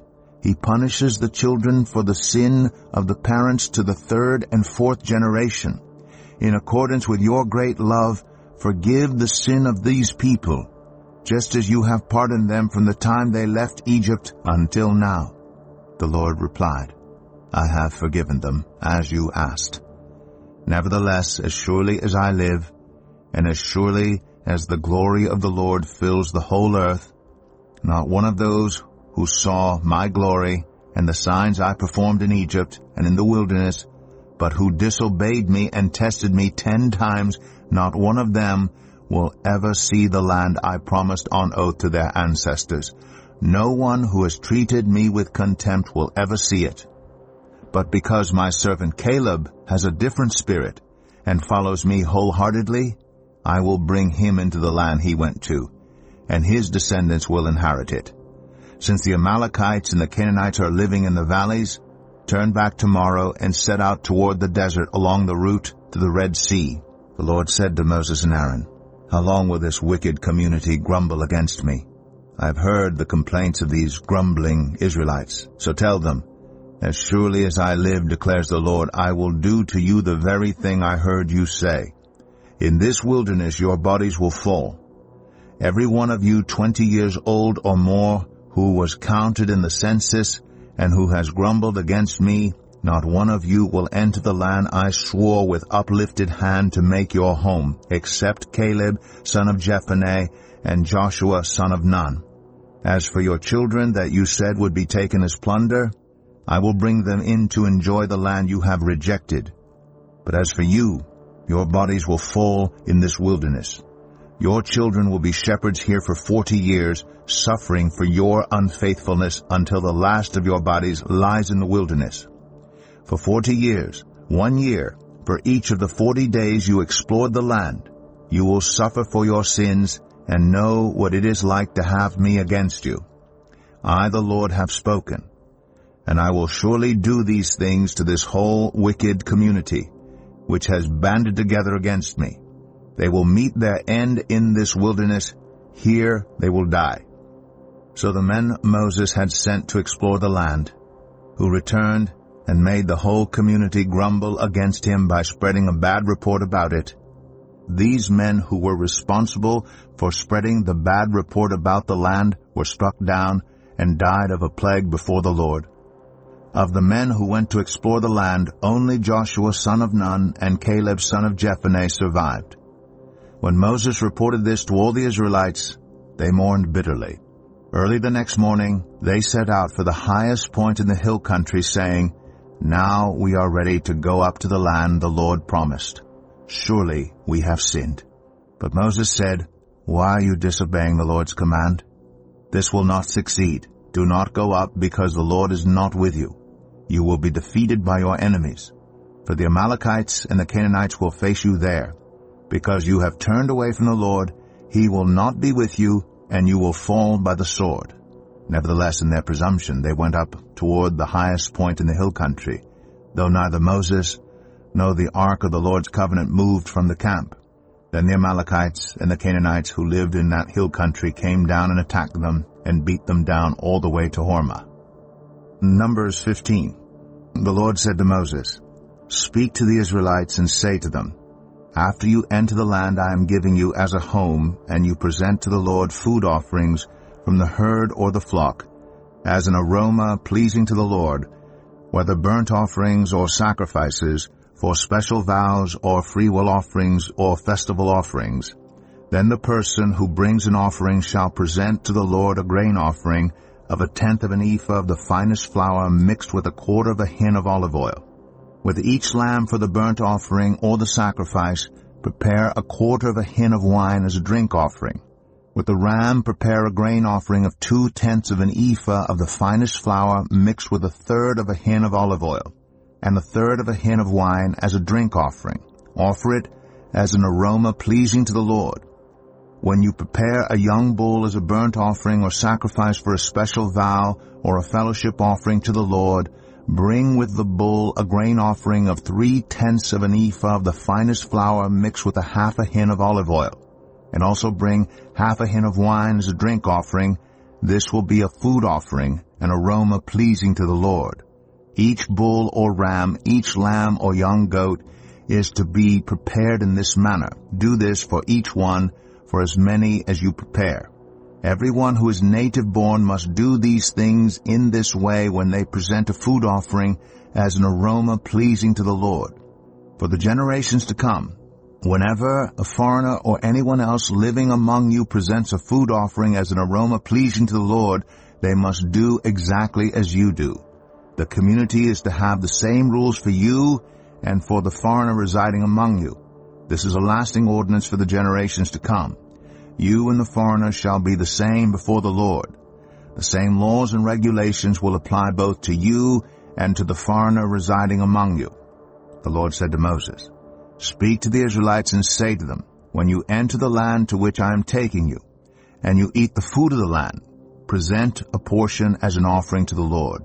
Present a loaf from the first of your ground meal, and present it as an offering from the threshing floor. Throughout the generations to come, you are to give this offering to the Lord from the first of your ground meal. Now if you as a community unintentionally fail to keep any of these commands the Lord gave Moses, any of the Lord's commands to you through him from the day the Lord gave them and continuing through the generations to come, and if this is done unintentionally without the community being aware of it, then the whole community is to offer a young bull for a burnt offering as an aroma pleasing to the Lord, along with its prescribed grain offering and drink offering, and a male goat for a sin offering. The priest is to make atonement for the whole Israelite community, and they will be forgiven. For it was not intentional, and they have presented to the Lord for their wrong a food offering and a sin offering. The whole Israelite community and the foreigners residing among them will be forgiven, because all the people were involved in the unintentional wrong. But if just one person sins unintentionally, that person must bring a year-old female goat for a sin offering. The priest is to make atonement before the Lord for the one who erred by sinning unintentionally. And when atonement has been made, that person will be forgiven. One and the same law applies to everyone who sins unintentionally, whether a native-born Israelite or a foreigner residing among you. But anyone who sins defiantly, whether native-born or foreigner, blasphemes the Lord and must be cut off from the people of Israel. Because they have despised the Lord's word and broken his commands, they must surely be cut off. Their guilt remains on them. While the Israelites were in the wilderness, a man was found gathering wood on the Sabbath day. Those who found him gathering wood brought him to Moses and Aaron and the whole assembly. And they kept him in custody because it was not clear what should be done to him. Then the Lord said to Moses, "The man must die. The whole assembly must stone him outside the camp." So the assembly took him outside the camp and stoned him to death as the Lord commanded Moses. The Lord said to Moses, "Speak to the Israelites and say to them, throughout the generations to come you are to make tassels on the corners of your garments with a blue cord on each tassel. You will have these tassels to look at, and so you will remember all the commands of the Lord, that you may obey them and not prostitute yourselves by chasing after the lusts of your own hearts and eyes. Then you will remember to obey all my commands and will be consecrated to your God. I am the Lord your God, who brought you out of Egypt to be your God. I am the Lord your God." Numbers 16. Korah, son of Izhar, the son of Kohath, the son of Levi, and certain Reubenites, Dathan and Abiram, sons of Eliab, and On, son of Peleth, became insolent and rose up against Moses. With them were 250 Israelite men, well-known community leaders who had been appointed members of the council. They came as a group to oppose Moses and Aaron and said to them, "You have gone too far. The whole community is holy, every one of them, and the Lord is with them. Why then do you set yourselves above the Lord's assembly?" When Moses heard this, he fell face down. Then he said to Korah and all his followers, "In the morning the Lord will show who belongs to him and who is holy, and he will have that person come near him. The man he chooses he will cause to come near him. You, Korah, and all your followers are to do this. Take censers, and tomorrow put burning coals and incense in them before the Lord. The man the Lord chooses will be the one who is holy. You Levites have gone too far." Moses also said to Korah, "Now listen, you Levites. Isn't it enough for you that the God of Israel has separated you from the rest of the Israelite community and brought you near himself to do the work at the Lord's tabernacle and to stand before the community and minister to them? He has brought you and all your fellow Levites near himself, but now you are trying to get the priesthood too. It is against the Lord that you and all your followers have banded together. Who is Aaron that you should grumble against him?" Then Moses summoned Dathan and Abiram, the sons of Eliab, But they said, "We will not come. Isn't it enough that you have brought us up out of a land flowing with milk and honey to kill us in the wilderness? And now you also want to lord it over us? Moreover, you haven't brought us into a land flowing with milk and honey, or given us an inheritance of fields and vineyards. Do you want to treat these men like slaves? No, we will not come." Then Moses became very angry and said to the Lord, "Do not accept their offering. I have not taken so much as a donkey from them, nor have I wronged any of them." Moses said to Korah, "You and all your followers are to appear before the Lord tomorrow, you and they and Aaron. Each man is to take his censer and put incense in it, 250 censers in all, and present it before the Lord. You and Aaron are to present your censers also." So each of them took his censer, put burning coals and incense in it, and stood with Moses and Aaron at the entrance to the tent of meeting. When Korah had gathered all his followers in opposition to them at the entrance to the tent of meeting, the glory of the Lord appeared to the entire assembly. The Lord said to Moses and Aaron, "Separate yourselves from this assembly, so I can put an end to them at once." But Moses and Aaron fell face down and cried out, "O God, the God who gives breath to all living things, will you be angry with the entire assembly when only one man sins?" Then the Lord said to Moses, "Say to the assembly, 'Move away from the tents of Korah, Dathan, and Abiram.'" Moses got up and went to Dathan and Abiram, and the elders of Israel followed him. He warned the assembly, "Move back from the tents of these wicked men. Do not touch anything belonging to them, or you will be swept away because of all their sins." So they moved away from the tents of Korah, Dathan, and Abiram. Dathan and Abiram had come out and were standing with their wives, children, and little ones at the entrances to their tents. Then Moses said, "This is how you will know that the Lord has sent me to do all these things and that it was not my idea. If these men die a natural death and suffer the fate of all mankind, then the Lord has not sent me.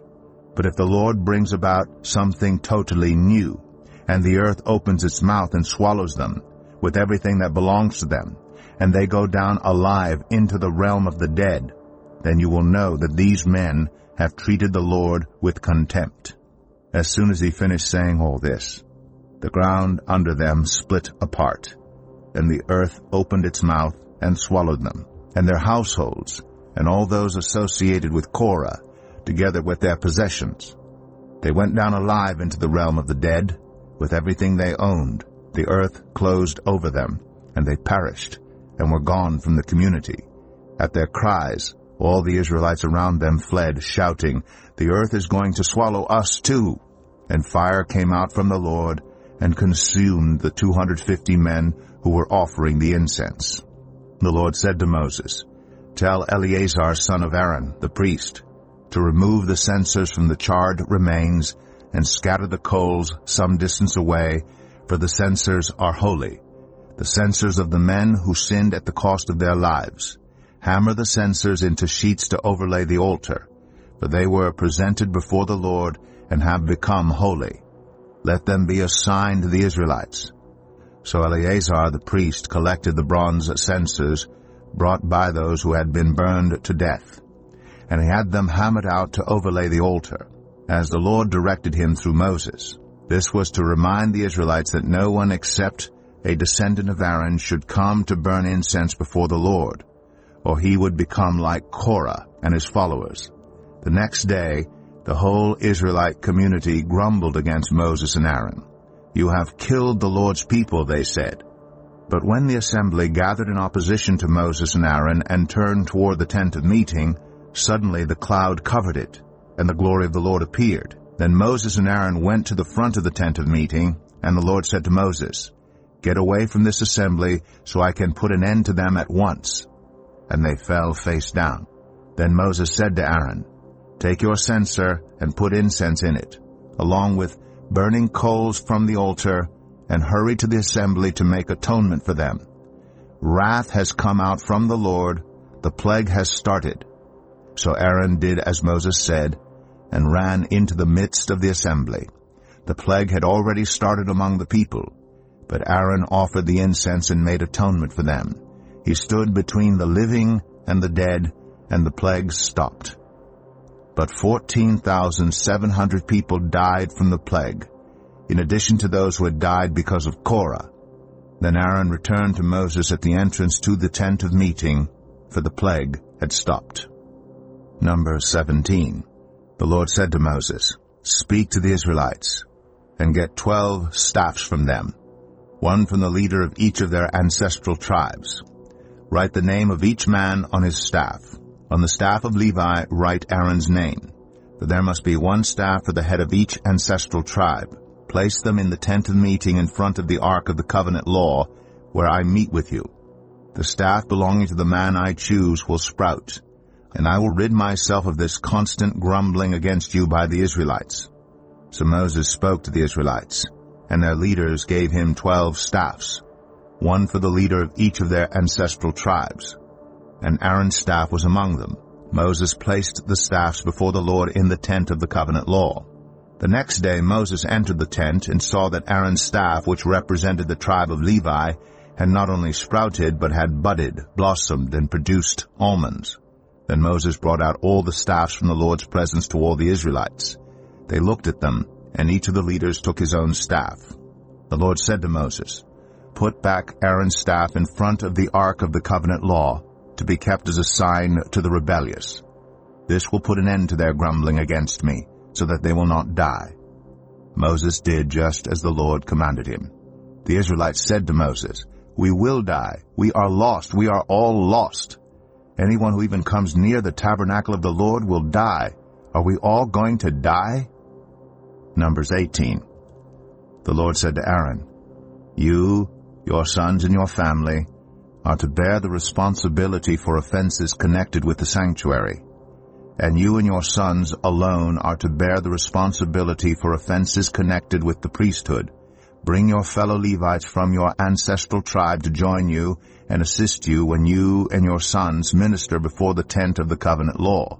They are to be responsible to you and are to perform all the duties of the tent, but they must not go near the furnishings of the sanctuary or the altar.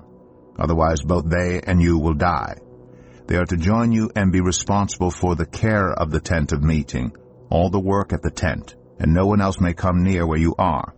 You are to be responsible for the care of the sanctuary and the altar, so that my wrath will not fall on the Israelites again. I myself have selected your fellow Levites from among the Israelites as a gift to you, dedicated to the Lord to do the work at the tent of meeting. But only you and your sons may serve as priests in connection with everything at the altar and inside the curtain. I am giving you the service of the priesthood as a gift. Anyone else who comes near the sanctuary is to be put to death." Then the Lord said to Aaron, "I myself have put you in charge of the offerings presented to me. All the holy offerings the Israelites give me, I give to you and your sons as your portion, your perpetual share. You are to have the part of the most holy offerings that is kept from the fire. From all the gifts they bring me as most holy offerings, whether grain or sin or guilt offerings, that part belongs to you and your sons. Eat it as something most holy. Every male shall eat it. You must regard it as holy. This also is yours. Whatever is set aside from the gifts of all the wave offerings of the Israelites, I give this to you and your sons and daughters as your perpetual share. Everyone in your household who is ceremonially clean may eat it. I give you all the finest olive oil, and all the finest new wine and grain they give the Lord as the first fruits of their harvest. All the land's first fruits that they bring to the Lord will be yours. Everyone in your household who is ceremonially clean may eat it. Everything in Israel that is devoted to the Lord is yours. The first offspring of every womb, both human and animal, that is offered to the Lord is yours. But you must redeem every firstborn son and every firstborn male of unclean animals. When they are a month old, you must redeem them at the redemption price set at 5 shekels of silver, according to the sanctuary shekel, which weighs 20 gerahs. But you must not redeem the firstborn of a cow, a sheep, or a goat. They are holy. Splash their blood against the altar, and burn their fat as a food offering, an aroma pleasing to the Lord. Their meat is to be yours, just as the breast of the wave offering and the right thigh are yours. Whatever is set aside from the holy offerings the Israelites present to the Lord, I give to you and your sons and daughters as your perpetual share. It is an everlasting covenant of salt before the Lord for both you and your offspring." The Lord said to Aaron, "You will have no inheritance in their land, nor will you have any share among them. I am your share and your inheritance among the Israelites. I give to the Levites all the tithes in Israel as their inheritance in return for the work they do while serving at the tent of meeting. From now on the Israelites must not go near the tent of meeting, or they will bear the consequences of their sin and will die. It is the Levites who are to do the work at the tent of meeting and bear the responsibility for any offenses they commit against it. This is a lasting ordinance for the generations to come. They will receive no inheritance among the Israelites. Instead, I give to the Levites as their inheritance the tithes that the Israelites present as an offering to the Lord. That is why I said concerning them, they will have no inheritance among the Israelites." The Lord said to Moses, "Speak to the Levites and say to them, when you receive from the Israelites the tithe I give you as your inheritance, you must present a tenth of that tithe as the Lord's offering. Your offering will be reckoned to you as grain from the threshing floor or juice from the winepress. In this way you also will present an offering to the Lord from all the tithes you receive from the Israelites. From these tithes you must give the Lord's portion to Aaron the priest. You must present as the Lord's portion the best and holiest part of everything given to you. Say to the Levites, when you present the best part, it will be reckoned to you as the product of the threshing floor or the winepress. You and your households may eat the rest of it anywhere, for it is your wages for your work at the tent of meeting. By presenting the best part of it, you will not be guilty in this matter. Then you will not defile the holy offerings of the Israelites, and you will not die." Numbers 19. The Lord said to Moses and Aaron, "This is a requirement of the law that the Lord has commanded. Tell the Israelites to bring you a red heifer without defect or blemish, and that has never been under a yoke. Give it to Eleazar the priest. It is to be taken outside the camp and slaughtered in his presence. Then Eleazar the priest is to take some of its blood on his finger and sprinkle it 7 times toward the front of the tent of meeting. While he watches, the heifer is to be burned, its hide, flesh, blood, and intestines. The priest is to take some cedar wood, hyssop, and scarlet wool, and throw them onto the burning heifer. After that the priest must wash his clothes and bathe himself with water. He may then come into the camp, but he will be ceremonially unclean till evening. The man who burns it must also wash his clothes and bathe with water, and he too will be unclean till evening. A man who is clean shall gather up the ashes of the heifer and put them in a ceremonially clean place outside the camp. They are to be kept by the Israelite community for use in the water of cleansing. It is for purification from sin. The man who gathers up the ashes of the heifer must also wash his clothes, and he too will be unclean till evening. This will be a lasting ordinance both for the Israelites and for the foreigners residing among them.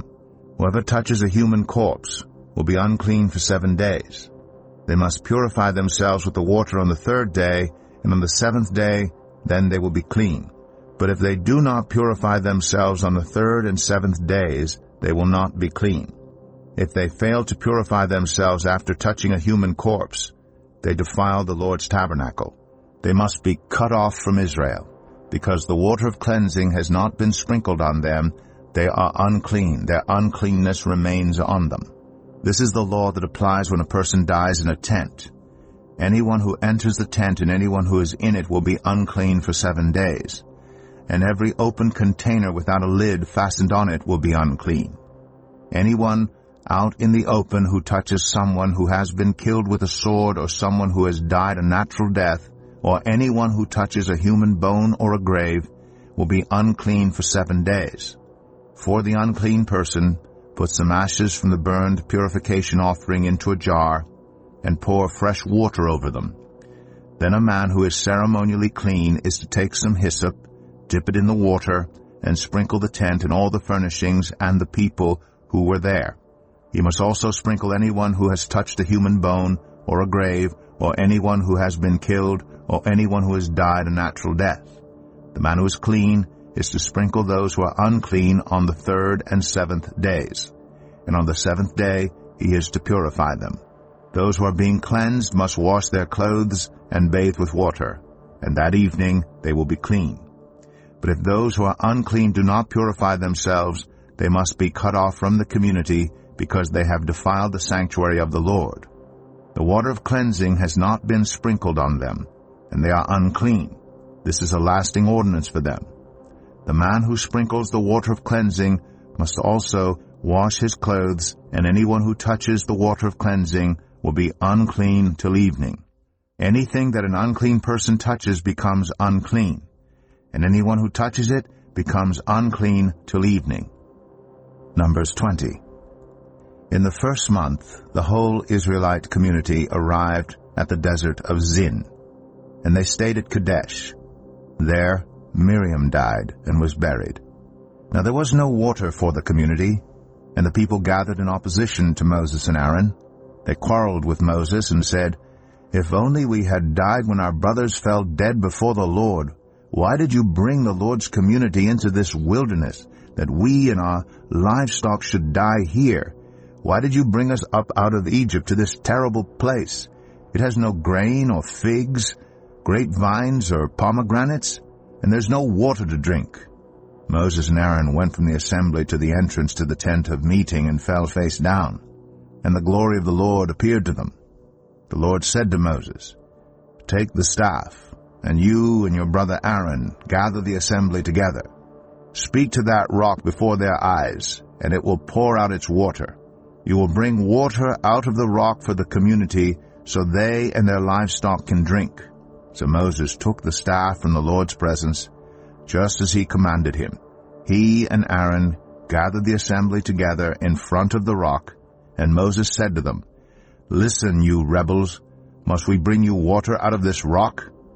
Then Moses raised his arm and struck the rock twice with his staff. Water gushed out, and the community and their livestock drank. But the Lord said to Moses and Aaron, "Because you did not trust in me enough to honor me as holy in the sight of the Israelites, you will not bring this community into the land I give them." These were the waters of Meribah, where the Israelites quarreled with the Lord, and where he was proved holy among them. Moses sent messengers from Kadesh to the king of Edom, saying, "This is what your brother Israel says. You know about all the hardships that have come on us. Our ancestors went down into Egypt, and we lived there many years. The Egyptians mistreated us and our ancestors, but when we cried out to the Lord, he heard our cry and sent an angel and brought us out of Egypt. Now we are here at Kadesh, a town on the edge of your territory. Please let us pass through your country. We will not go through any field or vineyard or drink water from any well. We will travel along the king's highway and not turn to the right or to the left until we have passed through your territory." But Edom answered, "You may not pass through here. If you try, we will march out and attack you with the sword." The Israelites replied, "We will go along the main road, and if we or our livestock drink any of your water, we will pay for it. We only want to pass through on foot, nothing else."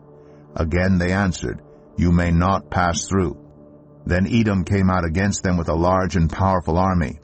Since Edom refused to let them go through their territory, Israel turned away from them. The whole Israelite community set out from Kadesh and came to Mount Hor. At Mount Hor, near the border of Edom, the Lord said to Moses and Aaron, "Aaron will be gathered to his people. He will not enter the land I give the Israelites, because both of you rebelled against my command at the waters of Meribah. Get Aaron and his son Eleazar and take them up Mount Hor. Remove Aaron's garments and put them on his son Eleazar, for Aaron will be gathered to his people. He will die there." Moses did as the Lord commanded. They went up Mount Hor in the sight of the whole community. Moses removed Aaron's garments and put them on his son Eleazar, and Aaron died there on top of the mountain. Then Moses and Eleazar came down from the mountain. And when the whole community learned that Aaron had died, all the Israelites mourned for him 30 days. Numbers 21. When the Canaanite king of Arad, who lived in the Negev, heard that Israel was coming along the road to Atharim, he attacked the Israelites and captured some of them. Then Israel made this vow to the Lord: "If you will deliver these people into our hands, we will totally destroy their cities." The Lord listened to Israel's plea and gave the Canaanites over to them. They completely destroyed them and their towns. So the place was named Hormah. They traveled from Mount Hor along the route to the Red Sea to go around Edom. But the people grew impatient on the way. They spoke against God and against Moses and said, "Why have you brought us up out of Egypt to die in the wilderness? There is no bread, there is no water, and we detest this miserable food." Then the Lord sent venomous snakes among them. They bit the people, and many Israelites died. The people came to Moses and said, "We sinned when we spoke against the Lord and against you. Pray that the Lord will take the snakes away from us." So Moses prayed for the people. The Lord said to Moses, "Make a snake and put it up on a pole. Anyone who is bitten can look at it and live." So Moses made a bronze snake and put it up on a pole. Then when anyone was bitten by a snake and looked at the bronze snake, they lived. The Israelites moved on and camped at Oboth. Then they set out from Oboth and camped in Abarim, in the wilderness that faces Moab toward the sunrise. From there they moved on and camped in the Zered Valley. They set out from there and camped alongside the Arnon, which is in the wilderness extending into Amorite territory. The Arnon is the border of Moab, between Moab and the Amorites. That is why the book of the Wars of the Lord says, "Zahab in Suphah and the ravines, the Arnon and the slopes of the ravines that lead to the settlement of Ar and lie along the border of Moab." From there they continued on to Beer, the well where the Lord said to Moses, "Gather the people together, and I will give them water." Then Israel sang this song: "Spring up, O well, sing about it, about the well that the princes dug, that the nobles of the people sank, the nobles with scepters and staffs." Then they went from the wilderness to Mattanah, from Mattanah to Nahaliel, from Nahaliel to Bamoth, and from Bamoth to the valley in Moab, where the top of Pisgah overlooks the wasteland. Israel sent messengers to say to Sihon, king of the Amorites, "Let us pass through your country. We will not turn aside into any field or vineyard, or drink water from any well. We will travel along the king's highway until we have passed through your territory." But Sihon would not let Israel pass through his territory. He mustered his entire army and marched out into the wilderness against Israel. When he reached Jahaz, he fought with Israel. Israel, however, put him to the sword and took over his land from the Arnon to the Jabbok, but only as far as the Ammonites, because their border was fortified. Israel captured all the cities of the Amorites and occupied them, including Heshbon and all its surrounding settlements. Heshbon was the city of Sihon, king of the Amorites, who had fought against the former king of Moab and had taken from him all his land as far as the Arnon. That is why the poets say, "Come to Heshbon and let it be rebuilt. Let Sihon's city be restored." Fire went out from Heshbon, a blaze from the city of Sihon. It consumed Ar of Moab, the citizens of Arnon's heights. Woe to you, Moab! You are destroyed, people of Chemosh. He has given up his sons as fugitives and his daughters as captives to Sihon, king of the Amorites. But we have overthrown them. Heshbon's dominion has been destroyed all the way to Dibon. We have demolished them as far as Nophah, which extends to Medeba. So Israel settled in the land of the Amorites. After Moses had sent spies to Jazer, the Israelites captured its surrounding settlements and drove out the Amorites who were there. Then they turned and went up along the road toward Bashan, and Og, king of Bashan, and his whole army marched out to meet them in battle at Edrei. The Lord said to Moses, "Do not be afraid of him, for I have delivered him into your hands, along with his whole army and his land. Do to him what you did to Sihon, king of the Amorites, who reigned in Heshbon. So they struck him down together with his sons and his whole army, leaving them no survivors, and they took possession of his land. Numbers 22. Then the Israelites traveled to the plains of Moab and camped along the Jordan across from Jericho. Now Balak, son of Zippor, saw all that Israel had done to the Amorites. And Moab was terrified because there were so many people. Indeed, Moab was filled with dread because of the Israelites. The Moabites said to the elders of Midian, "This horde is going to lick up everything around us, as an ox licks up the grass of the field." So Balak, son of Zippor, who was king of Moab at that time, sent messengers to summon Balaam, son of Beor, who was at Pethor, near the Euphrates River, in his native land. Balak said, "A people has come out of Egypt. They cover the face of the land and have settled next to me. Now come and put a curse on these people because they are too powerful for me. Perhaps then I will be able to defeat them and drive them out of the land. For I know that whoever you bless is blessed, and whoever you curse is cursed." The elders of Moab and Midian left, taking with them the fee for divination. When they came to Balaam, they told him what Balak had said. "Spend the night here," Balaam said to them, "and I will report back to you with the answer the Lord gives me." So the Moabite officials stayed with him. God came to Balaam and asked, "Who are these men with you?" Balaam said to God, "Balak, son of Zippor, king of Moab, sent me this message. A people that has come out of Egypt covers the face of the land. Now come and put a curse on them for me. Perhaps then I will be able to fight them and drive them away." But God said to Balaam, "Do not go with them. You must not put a curse on those people because they are blessed." The next morning Balaam got up and said to Balak's officials, "Go back to your own country, for the Lord has refused to let me go with you." So the Moabite officials returned to Balak and said, "Balaam refused to come with us." Then Balak sent other officials, more numerous and more distinguished than the first. They came to Balaam and said, "This is what Balak, son of Zippor, says. Do not let anything keep you from coming to me, because I will reward you handsomely and do whatever you say. Come and put a curse on these people for me."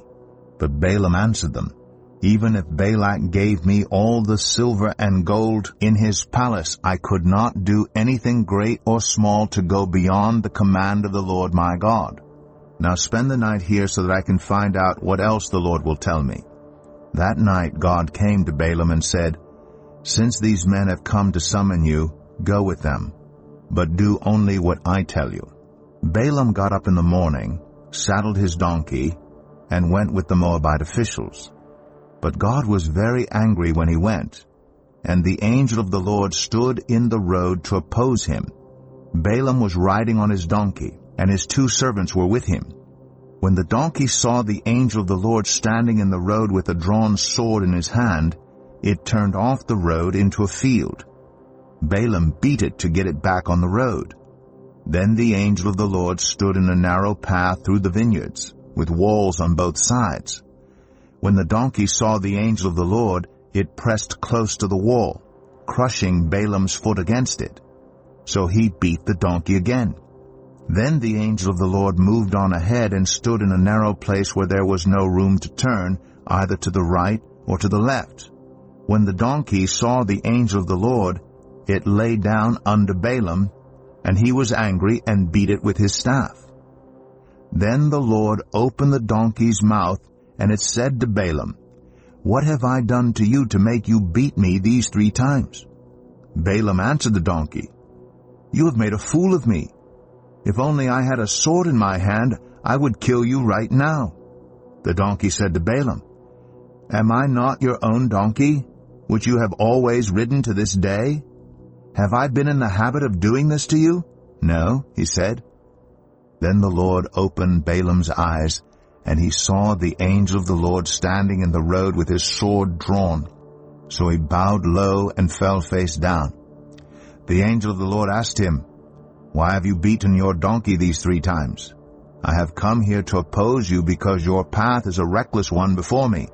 The donkey saw me and turned away from me these 3 times. If it had not turned away, I would certainly have killed you by now, but I would have spared it." Balaam said to the angel of the Lord, "I have sinned. I did not realize you were standing in the road to oppose me. Now, if you are displeased, I will go back." The angel of the Lord said to Balaam, "Go with the men, but speak only what I tell you." So Balaam went with Balak's officials. When Balak heard that Balaam was coming, he went out to meet him at the Moabite town on the Arnon border at the edge of his territory. Balak said to Balaam, "Did I not send you an urgent summons? Why didn't you come to me? Am I really not able to reward you?" "Well, I have come to you now," Balaam replied, "but I can't say whatever I please. I must speak only what God puts in my mouth." And then Balaam went with Balak to Kiriath-Huzoth. Balak sacrificed cattle and sheep, and gave some to Balaam and the officials who were with him. The next morning Balak took Balaam up to Bamoth Baal, and from there he could see the outskirts of the Israelite camp. Numbers 23. Balaam said, "Build me 7 altars here, and prepare 7 bulls and 7 rams for me." Balak did as Balaam said, and the 2 of them offered a bull and a ram on each altar. Then Balaam said to Balak, "Stay here beside your offering while I go aside.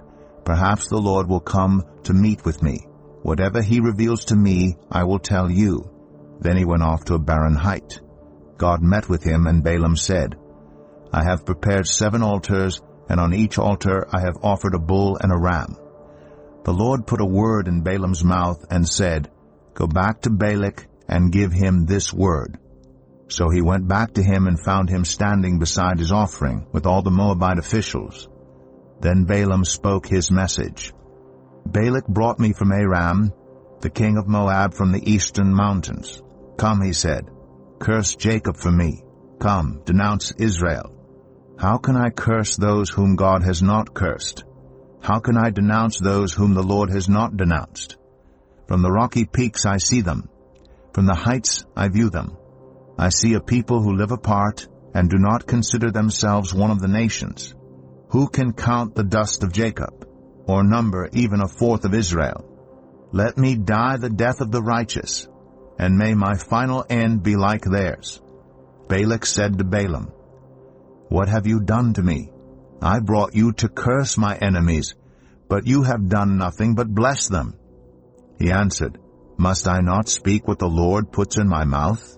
Then Balak said to him, "Come with me to another place where you can see them.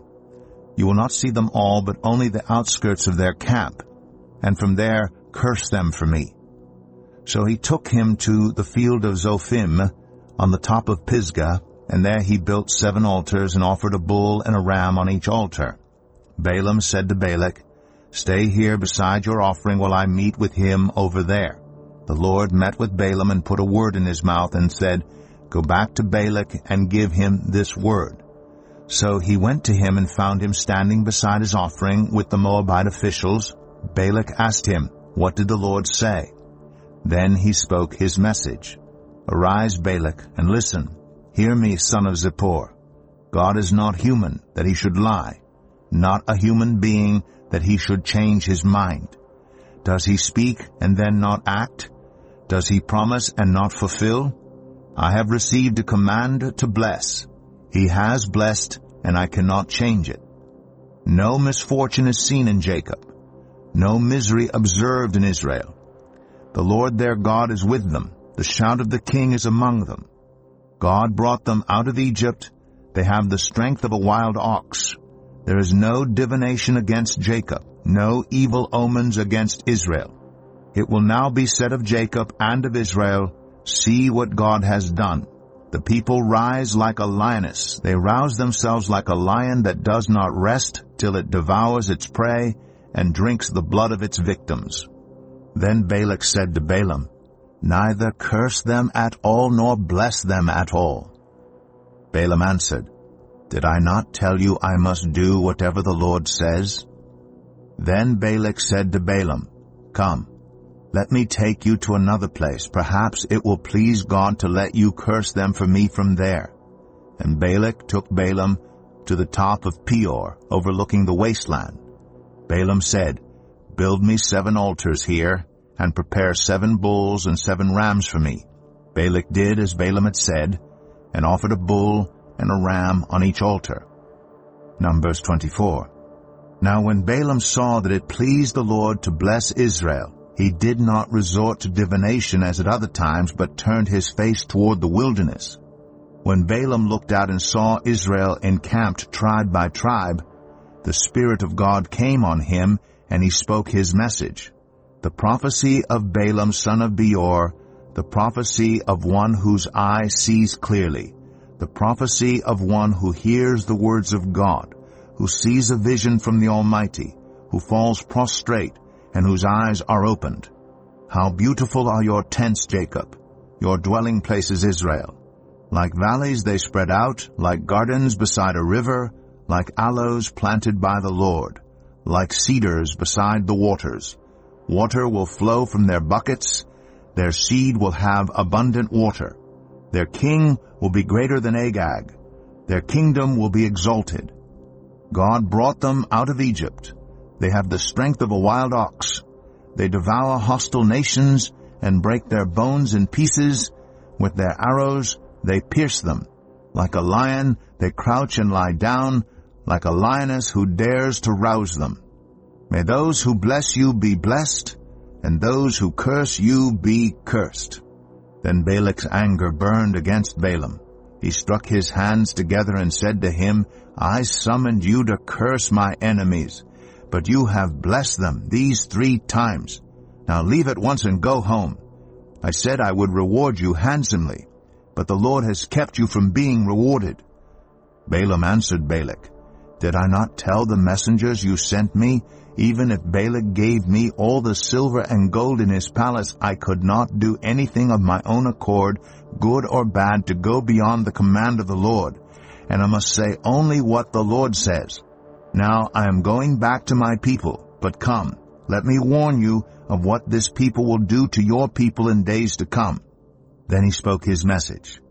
The prophecy of Balaam son of Beor, the prophecy of one whose eye sees clearly, the prophecy of one who hears the words of God, who has knowledge from the Most High, who sees a vision from the Almighty, who falls prostrate, and whose eyes are opened. I see him, but not now. I behold him, but not near. A star will come out of Jacob. A scepter will rise out of Israel. He will crush the foreheads of Moab, the skulls of all the people of Sheth. Edom will be conquered. Seir, his enemy, will be conquered, but Israel will grow strong. A ruler will come out of Jacob and destroy the survivors of the city. Then Balaam saw Amalek and spoke his message. Amalek was first among the nations, but their end will be utter destruction. Then he saw the Kenites and spoke his message. Your dwelling place is secure. Your nest is set in a rock. Yet you Kenites will be destroyed when Asshur takes you captive. Then he spoke his message. Alas, who can live when God does this? Ships will come from the shores of Cyprus. They will subdue Asshur and Eber, but they too will come to ruin. Then Balaam got up and returned home, and Balak went his own way. Numbers 25. While Israel was staying in Shittim, the men began to indulge in sexual immorality with Moabite women, who invited them to the sacrifices to their gods. The people ate the sacrificial meal and bowed down before these gods. So Israel yoked themselves to the Baal of Peor, and the Lord's anger burned against them. The Lord said to Moses, Take all the leaders of these people, kill them and expose them in broad daylight before the Lord, so that the Lord's fierce anger may turn away from Israel.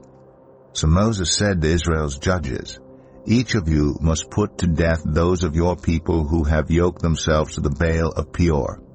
Then an Israelite man brought into the camp a Midianite woman right before the eyes of Moses and the whole assembly of Israel, while they were weeping at the entrance to the tent of meeting.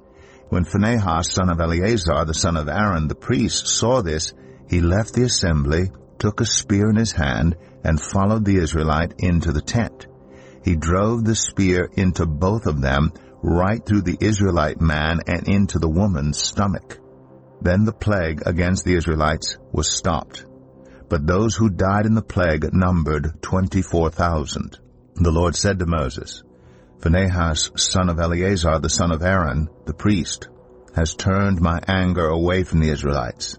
Since he was as zealous for my honor among them as I am, I did not put an end to them in my zeal. Therefore tell him I am making my covenant of peace with him. He and his descendants will have a covenant of a lasting priesthood, because he was zealous for the honor of his God and made atonement for the Israelites. The name of the Israelite who was killed with the Midianite woman was Zimri, son of Salu, the leader of a Simeonite family. And the name of the Midianite woman who was put to death was Cozbi, daughter of Zur, a tribal chief of a Midianite family. The Lord said to Moses, Treat the Midianites as enemies and kill them. They treated you as enemies when they deceived you in the Peor incident involving their sister Cozbi, the daughter of a Midianite leader, the woman who was killed when the plague came as a result of that incident. Numbers 26. After the plague, the Lord said to Moses and Eleazar, son of Aaron, the priest, Take a census of the whole Israelite community by families, all those 20 years old or more who are able to serve in the army of Israel. So on the plains of Moab, by the Jordan across from Jericho, Moses and Eleazar the priest spoke with them and said, Take a census of the men 20 years old or more, as the Lord commanded Moses. These were the Israelites who came out of Egypt. The descendants of Reuben, the firstborn son of Israel, were, through Hanok, the Hanokite clan, through Palu, the Paluite clan, through Hezron, the Hezronite clan, through Carmite, the Carmite clan. These were the clans of Reuben. Those numbered were 43,730. The son of Palu was Eliab, and the sons of Eliab were Nemuel, Dathan, and Abiram. The same Dathan and Abiram were the community officials who rebelled against Moses and Aaron, and were among Korah's followers when they rebelled against the Lord. The earth opened its mouth and swallowed them along with Korah, whose followers died when the fire devoured the 250 men. And they served as a warning sign. The line of Korah, however, did not die out. The descendants of Simeon by their clans were, through Nemuel, the Nemuelite clan, through Jamin, the Jaminite clan, through Jachin, the Jachinite clan, through Zerah, the Zerahite clan, through Shaul, the Shaulite clan. These were the clans of Simeon. Those numbered were 22,200. The descendants of Gad by their clans were, through Zephon, the Zephonite clan, through Haggai, the Haggite clan, through Shuni, the Shunite clan, through Ozni, the Oznite clan, through Eri, the Erite clan, through Aradai, the Aradite clan, through Areli, the Arelite clan. These were the clans of Gad. Those numbered were 40,500. Er and Onan were sons of Judah, but they died in Canaan. The descendants of Judah by their clans were, through Shelah, the Shelonite clan, through Perez, the Perezite clan, through Zerah, the Zerahite clan. The descendants of Perez were, through Hezron, the Hezronite clan, through Hamul, the Hamulite clan. These were the clans of Judah. Those numbered were 76,500. The descendants of Issachar by their clans were, through Tola, the Tolaite clan, through Puah, the Puite clan, through Jeshub, the Jeshubite clan, through Shimron, the Shimronite clan. These were the clans of Issachar. Those numbered were 64,300.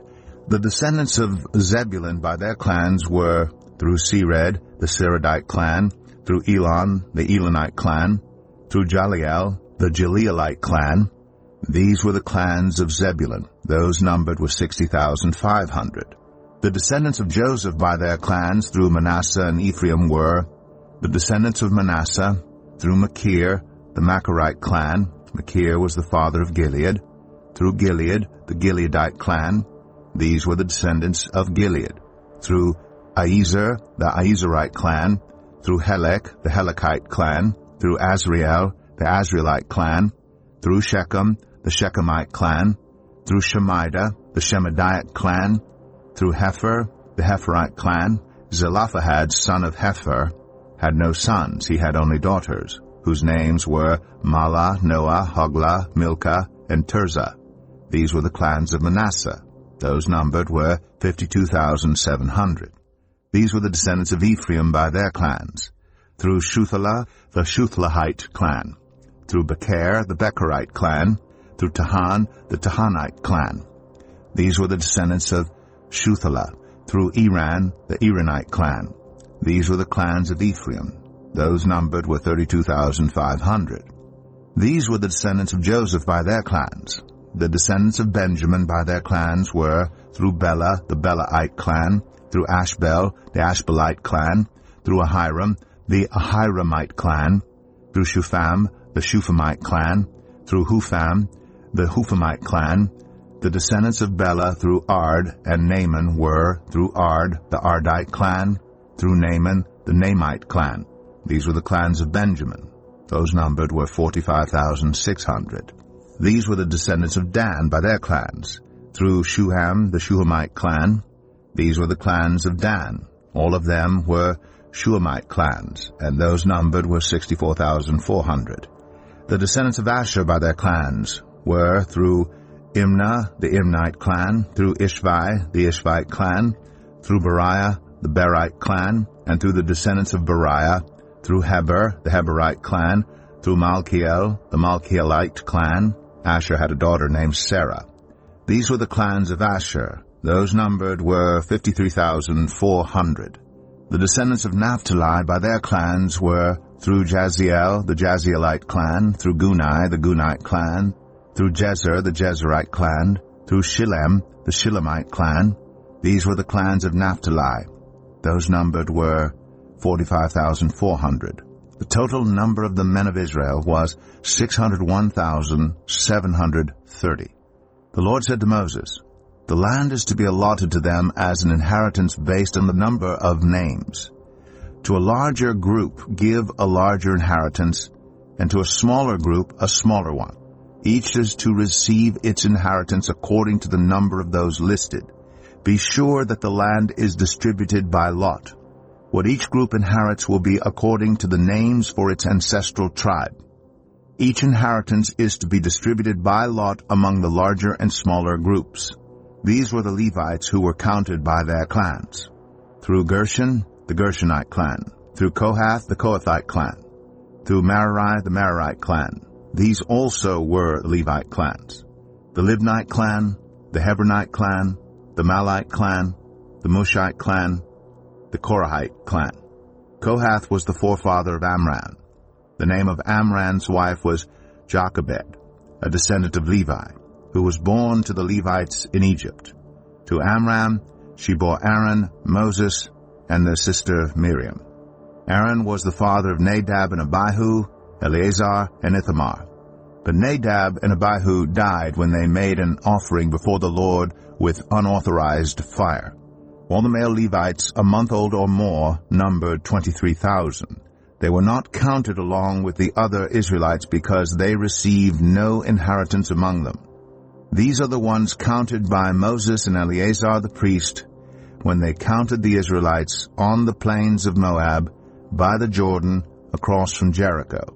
Not one of them was among those counted by Moses and Aaron the priest when they counted the Israelites in the desert of Sinai. For the Lord had told those Israelites they would surely die in the wilderness, and not one of them was left except Caleb, son of Jephunneh, and Joshua, son of Nun. Numbers 27. The daughters of Zelophehad, son of Hepher, the son of Gilead, the son of Machir, the son of Manasseh, belonged to the clans of Manasseh, son of Joseph. The names of the daughters were Mahlah, Noah, Haglah, Milcah, and Tirzah.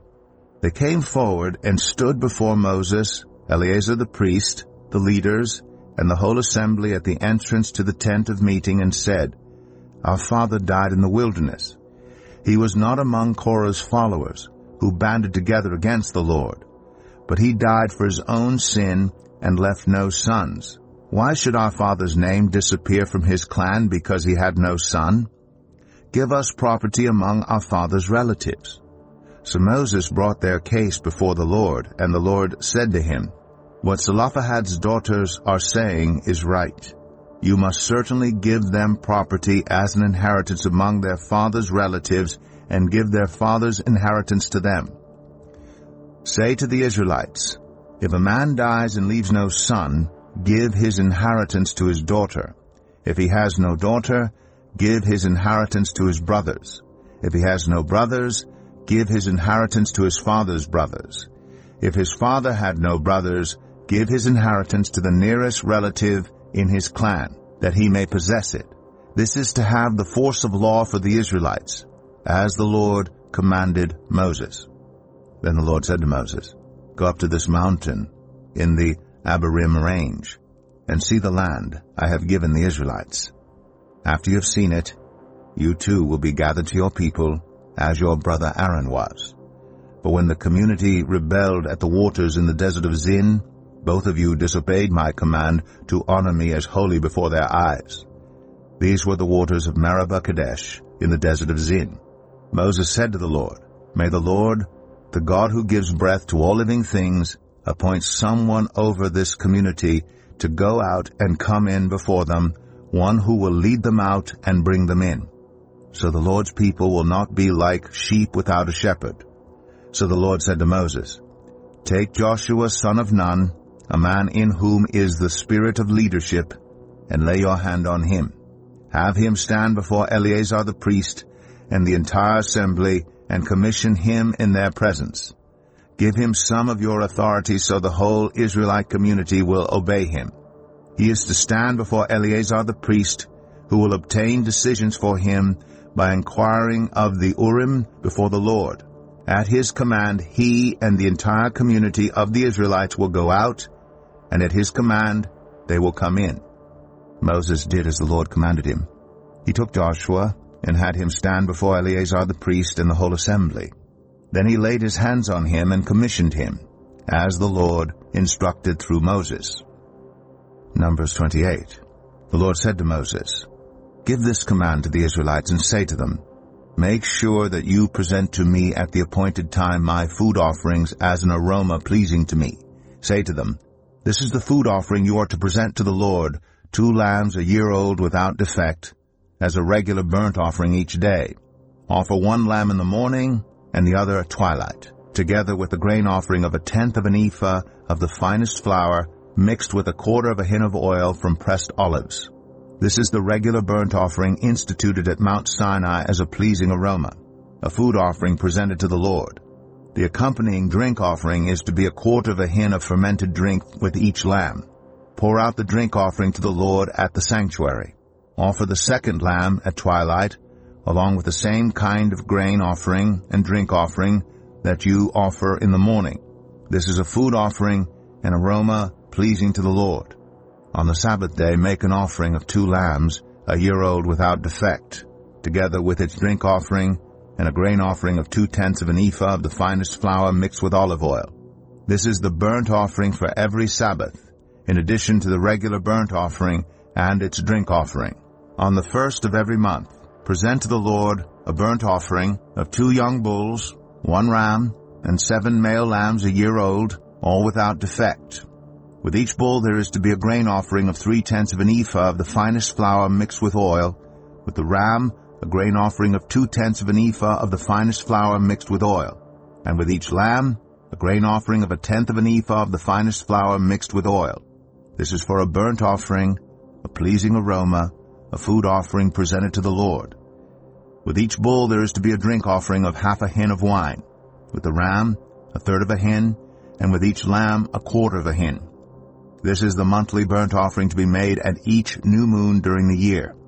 Besides the regular burnt offering with its drink offering, 1 male goat is to be presented to the Lord as a sin offering.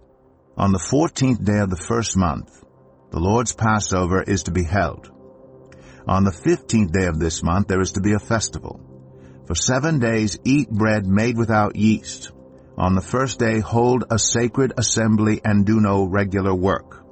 Present to the Lord a food offering consisting of a burnt offering of 2 young bulls, 1 ram, and 7 male lambs a year old, all without defect.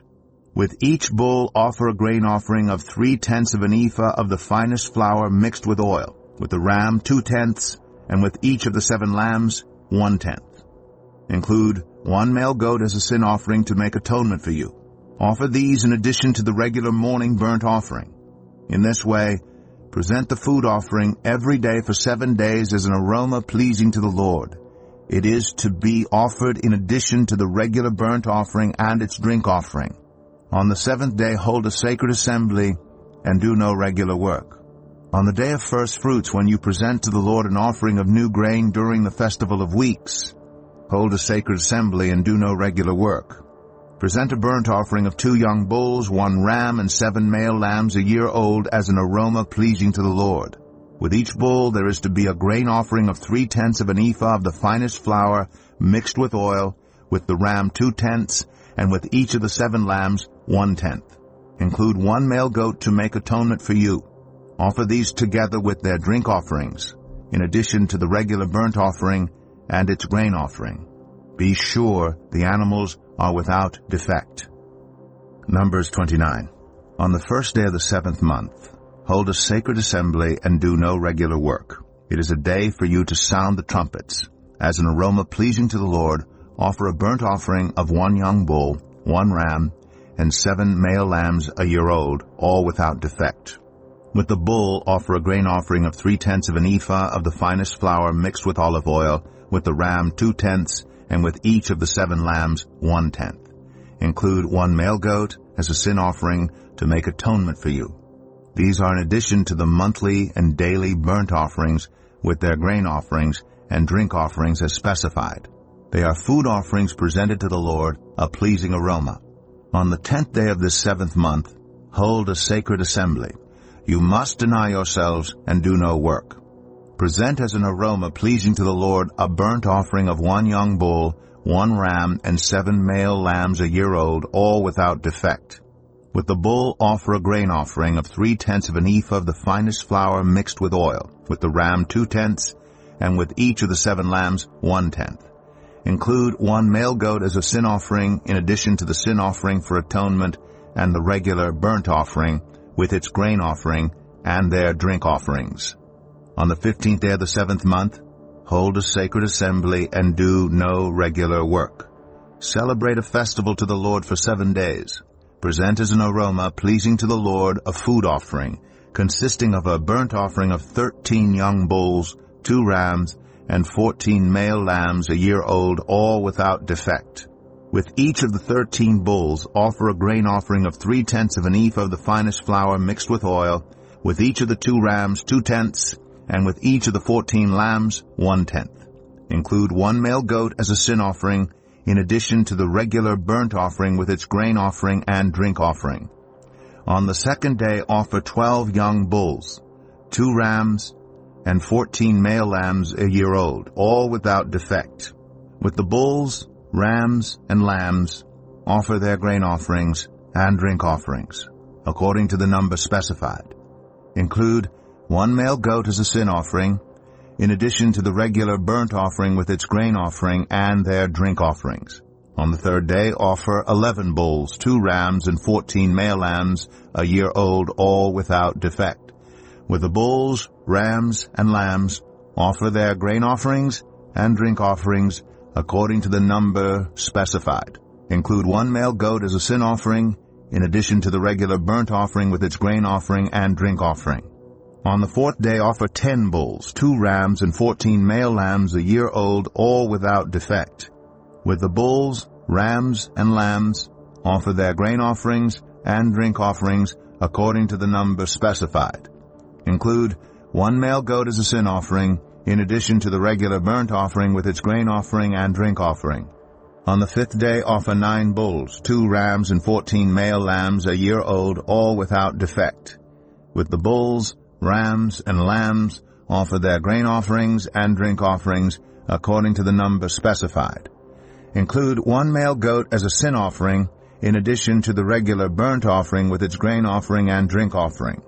On the 6th day, offer 8 bulls, 2 rams, and 14 male lambs a year old, all without defect.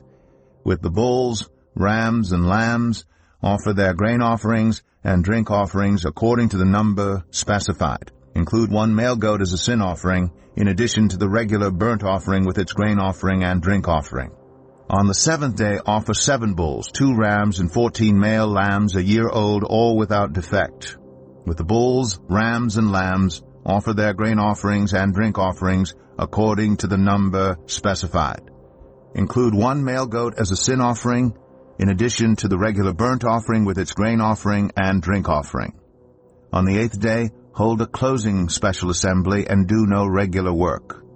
Present as an aroma pleasing to the Lord a food offering consisting of a burnt offering of 1 bull, 1 ram, and 7 male lambs a year old, all without defect. With the bull, the ram, and the lambs offer their grain offerings and drink offerings according to the number specified.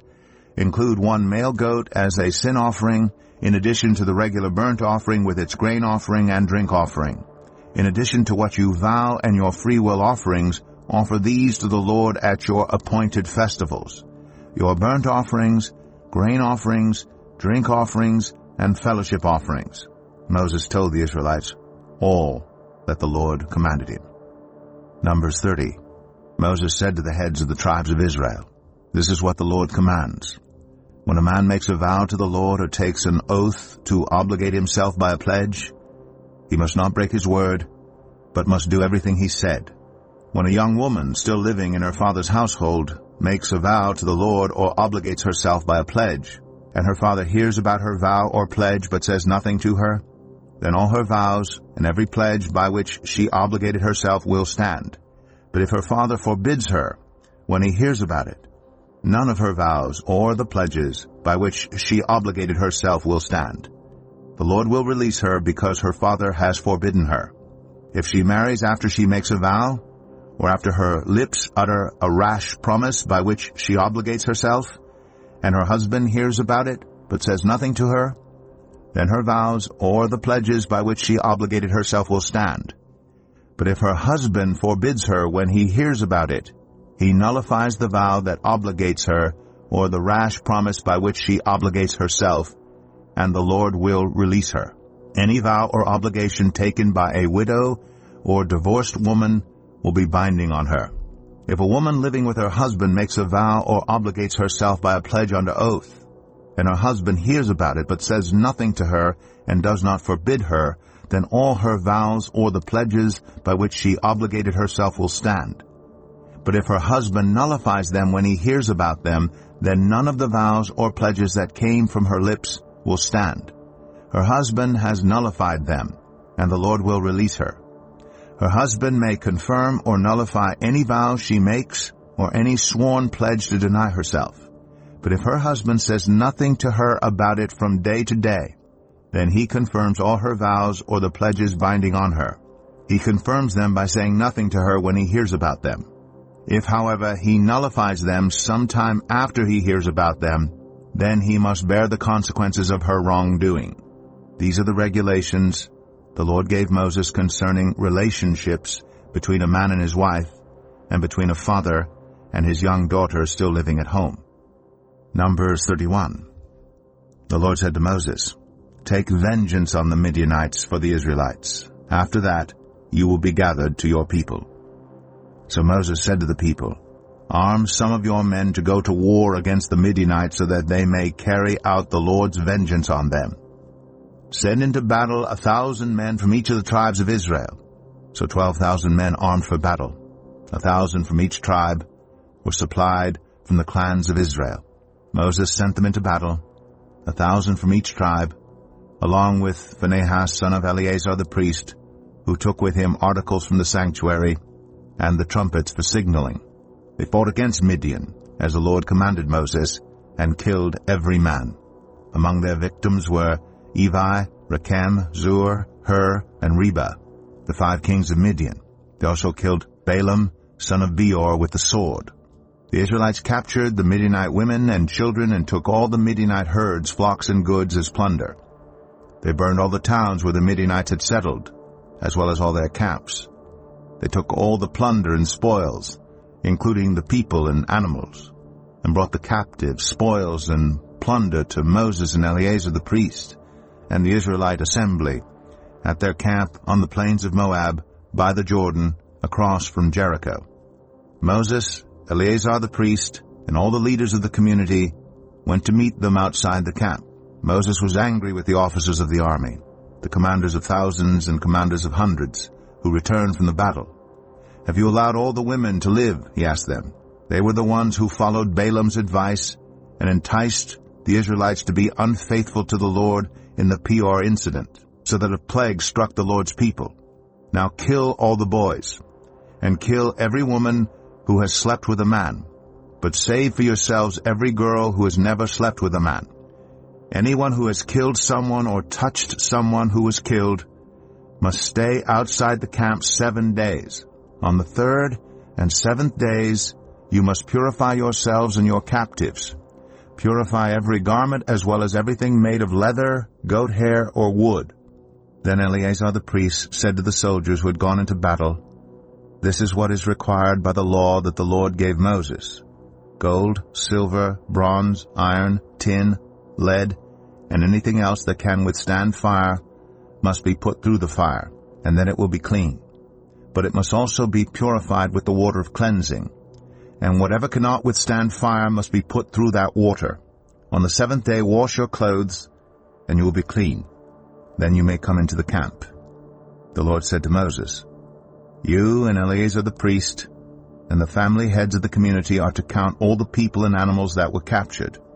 Divide the spoils equally between the soldiers who took part in the battle and the rest of the community. From the soldiers who fought in the battle, set apart as tribute for the Lord 1 out of every 500, whether people, cattle, donkeys, or sheep.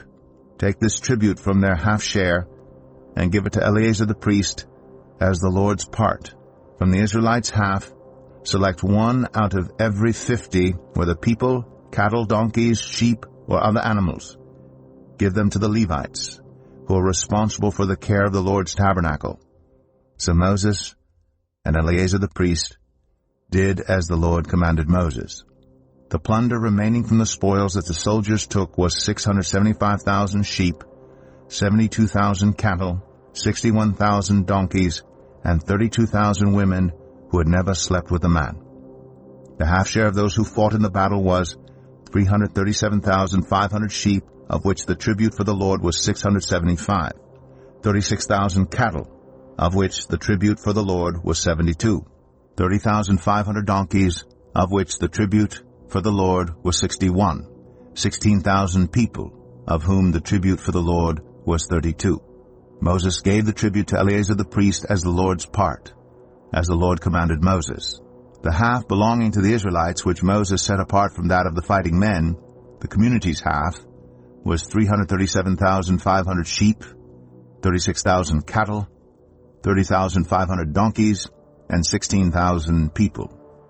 From the Israelites' half, Moses selected 1 out of every 50 people and animals, as the Lord commanded him, and gave them to the Levites, who were responsible for the care of the Lord's tabernacle. Then the officers who were over the units of the army, the commanders of thousands and commanders of hundreds, went to Moses and said to him, "Your servants have counted the soldiers under our command, and not one is missing.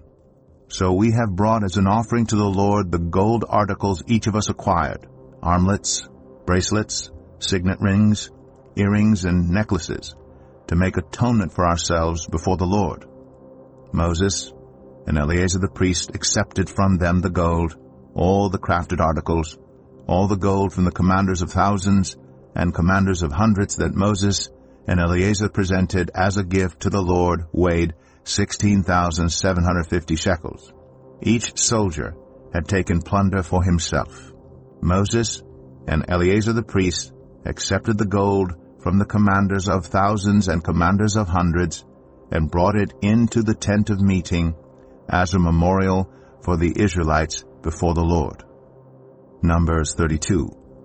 The Reubenites and Gadites, who had very large herds and flocks, saw that the lands of Jazer and Gilead were suitable for livestock. So they came to Moses and Eleazar the priest and to the leaders of the community and said, "Adaroth, Dibon, Jazer, Nimrah, Heshbon, Elealeh, Sebam, Nebo, and Boan, the land the Lord subdued before the people of Israel, are suitable for livestock, and your servants have livestock. "If we have found favor in your eyes," they said, "let this land be given to your servants as our possession. Do not make us cross the Jordan." Moses said to the Gadites and Reubenites, "Should your fellow Israelites go to war while you sit here? Why do you discourage the Israelites from crossing over into the land the Lord has given them? This is what your fathers did when I sent them from Kadesh Barnea to look over the land. After they went up to the valley of Eshcol and viewed the land, they discouraged the Israelites from entering the land the Lord had given them. The Lord's anger was aroused that day, and he swore this oath: because they have not followed me wholeheartedly, not one of those who were 20 years old or more when they came up out of Egypt will see the land I promised on oath to Abraham, Isaac, and Jacob. Not one except Caleb, son of Jephunneh, the Kenizzite, and Joshua, son of Nun, for they followed the Lord wholeheartedly. The Lord's anger burned against Israel, and he made them wander in the wilderness 40 years until the whole generation of those who had done evil in his sight was gone. And here you are, a brood of sinners, standing in the place of your fathers and making the Lord even more angry with Israel. If you turn away from following him, he will again leave all this people in the wilderness, and you will be the cause of their destruction." Then they came up to him and said, "We would like to build pens here for our livestock and cities for our women and children. But we will arm ourselves for battle and go ahead of the Israelites until we have brought them to their place.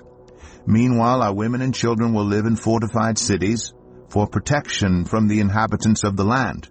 We will not return to our homes until each of the Israelites has received their inheritance. We will not receive any inheritance with them on the other side of the Jordan, because our inheritance has come to us on the east side of the Jordan." Then Moses said to them, "If you will do this, if you will arm yourselves before the Lord for battle, and if all of you who are armed cross over the Jordan before the Lord until he has driven his enemies out before him, then when the land is subdued before the Lord, you may return and be free from your obligation to the Lord and to Israel, and this land will be your possession before the Lord. But if you fail to do this, you will be sinning against the Lord, and you may be sure that your sin will find you out. Build cities for your women and children, and pens for your flocks, but do what you have promised." The Gadites and Reubenites said to Moses, "We, your servants, will do as our Lord commands. Our children and wives, our flocks and herds, will remain here in the cities of Gilead. But your servants, every man who is armed for battle, will cross over to fight before the Lord, just as our Lord says." Then Moses gave orders about them to Eleazar the priest and Joshua son of Nun, and to the family heads of the Israelite tribes. He said to them, "If the Gadites and Reubenites, every man armed for battle, cross over the Jordan with you before the Lord, then when the land is subdued before you, you must give them the land of Gilead as their possession. But if they do not cross over with you armed, they must accept their possession with you in Canaan." The Gadites and Reubenites answered, "Your servants will do what the Lord has said. We will cross over before the Lord into Canaan armed, but the property we inherit will be on this side of the Jordan." Then Moses gave to the Gadites, the Reubenites, and the half-tribe of Manasseh, son of Joseph, the kingdom of Sihon, king of the Amorites, and the kingdom of Og, king of Bashan, the whole land with its cities and the territory around them. The Gadites built up Dibon, Adaroth, Aroer, Atroth, Shofan, Jazer, Jogbehah, Beth Nimrah, and Beth Haran as fortified cities, and built pens for their flocks. And the Reubenites rebuilt Heshbon, Elealeh, and Kiriathaim, as well as Nebo and Baal-meon. These names were changed, and Sibmah. They gave names to the cities they rebuilt. The descendants of Machir, son of Manasseh, went to Gilead, captured it, and drove out the Amorites who were there. So Moses gave Gilead to the Machirites, the descendants of Manasseh, and they settled there. Jair, a descendant of Manasseh, captured their settlements and called them Havoth Jair, and Nobah captured Kenath and its surrounding settlements and called it Nobah after himself. Numbers 33. Here are the stages in the journey of the Israelites when they came out of Egypt by divisions under the leadership of Moses and Aaron. At the Lord's command, Moses recorded the stages in their journey. This is their journey by stages. The Israelites set out from Ramses on the 15th day of the first month, the day after the Passover. They marched out defiantly in full view of all the Egyptians, who were burying all their firstborn whom the Lord had struck down among them. For the Lord had brought judgment on their gods. The Israelites left Ramses and camped at Succoth. They left Succoth and camped at Etham, on the edge of the desert. They left Etham, turned back to Pi-Hahiroth, to the east of Baal-Zephon, and camped near Migdol. They left Pi-Hahiroth and passed through the sea into the desert. And when they had traveled for 3 days in the desert of Etham, they camped at Marah. They left Marah and went to Elim, where there were 12 springs and 70 palm trees, and they camped there. They left Elim and camped by the Red Sea. They left the Red Sea and camped in the desert of Sin. They left the desert of Sin and camped at Dophkah. They left Dophkah and camped at Alush. They left Alush and camped at Rephidim, where there was no water for the people to drink. They left Rephidim and camped in the desert of Sinai. They left the desert of Sinai and camped at Kibroth Hattaavah. They left Kibroth Hattaavah and camped at Hazeroth. They left Hazeroth and camped at Rithmah. They left Rithmah and camped at Rimmon Perez. They left Rimmon Perez and camped at Libnah. They left Libnah and camped at Rissah. They left Rissah and camped at Kehelatha. They left Kehelatha and camped at Mount Shepher. They left Mount Shepher and camped at Haradah. They left Haradah and camped at Makheloth. They left Makheloth and camped at Tahath. They left Tahath and camped at Terah. They left Terah and camped at Mithkah. They left Mithkah and camped at Hashmanah. They left Hashmanah and camped at Moseroth. They left Moseroth and camped at Bnei Jakan. They left Bnei Jakan and camped at Hor Haggidgad. They left Hor Haggidgad and camped at Jotbathah. They left Jotbathah and camped at Abrona. They left Abrona and camped at Ezion-Geber. They left Ezion-Geber and camped at Kadesh in the desert of Zin. They left Kadesh and camped at Mount Hor on the border of Edom. At the Lord's command, Aaron the priest went up Mount Hor, where he died on the first day of the 5th month of the 40th year after the Israelites came out of Egypt. Aaron was 123 years old when he died on Mount Hor. The Canaanite king of Arad, who lived in the Negev of Canaan, heard that the Israelites were coming. They left Mount Hor and camped at Zalmanah. They left Zalmanah and camped at Punon. They left Punon and camped at Oboth. They left Oboth and camped at Ayi Abarim on the border of Moab. They left Ayi Abarim and camped at Dibon Gad. They left Dibon Gad and camped at Almon Diblathaim. They left Almon Diblathaim and camped in the mountains of Abarim near Nebo. They left the mountains of Abarim and camped on the plains of Moab by the Jordan across from Jericho. There on the plains of Moab they camped along the Jordan from Beth Jeshemeth to Abel Shittim. On the plains of Moab by the Jordan across from Jericho, the Lord said to Moses, "Speak to the Israelites and say to them, when you cross the Jordan into Canaan, drive out all the inhabitants of the land before you. Destroy all their carved images and their cast idols and demolish all their high places.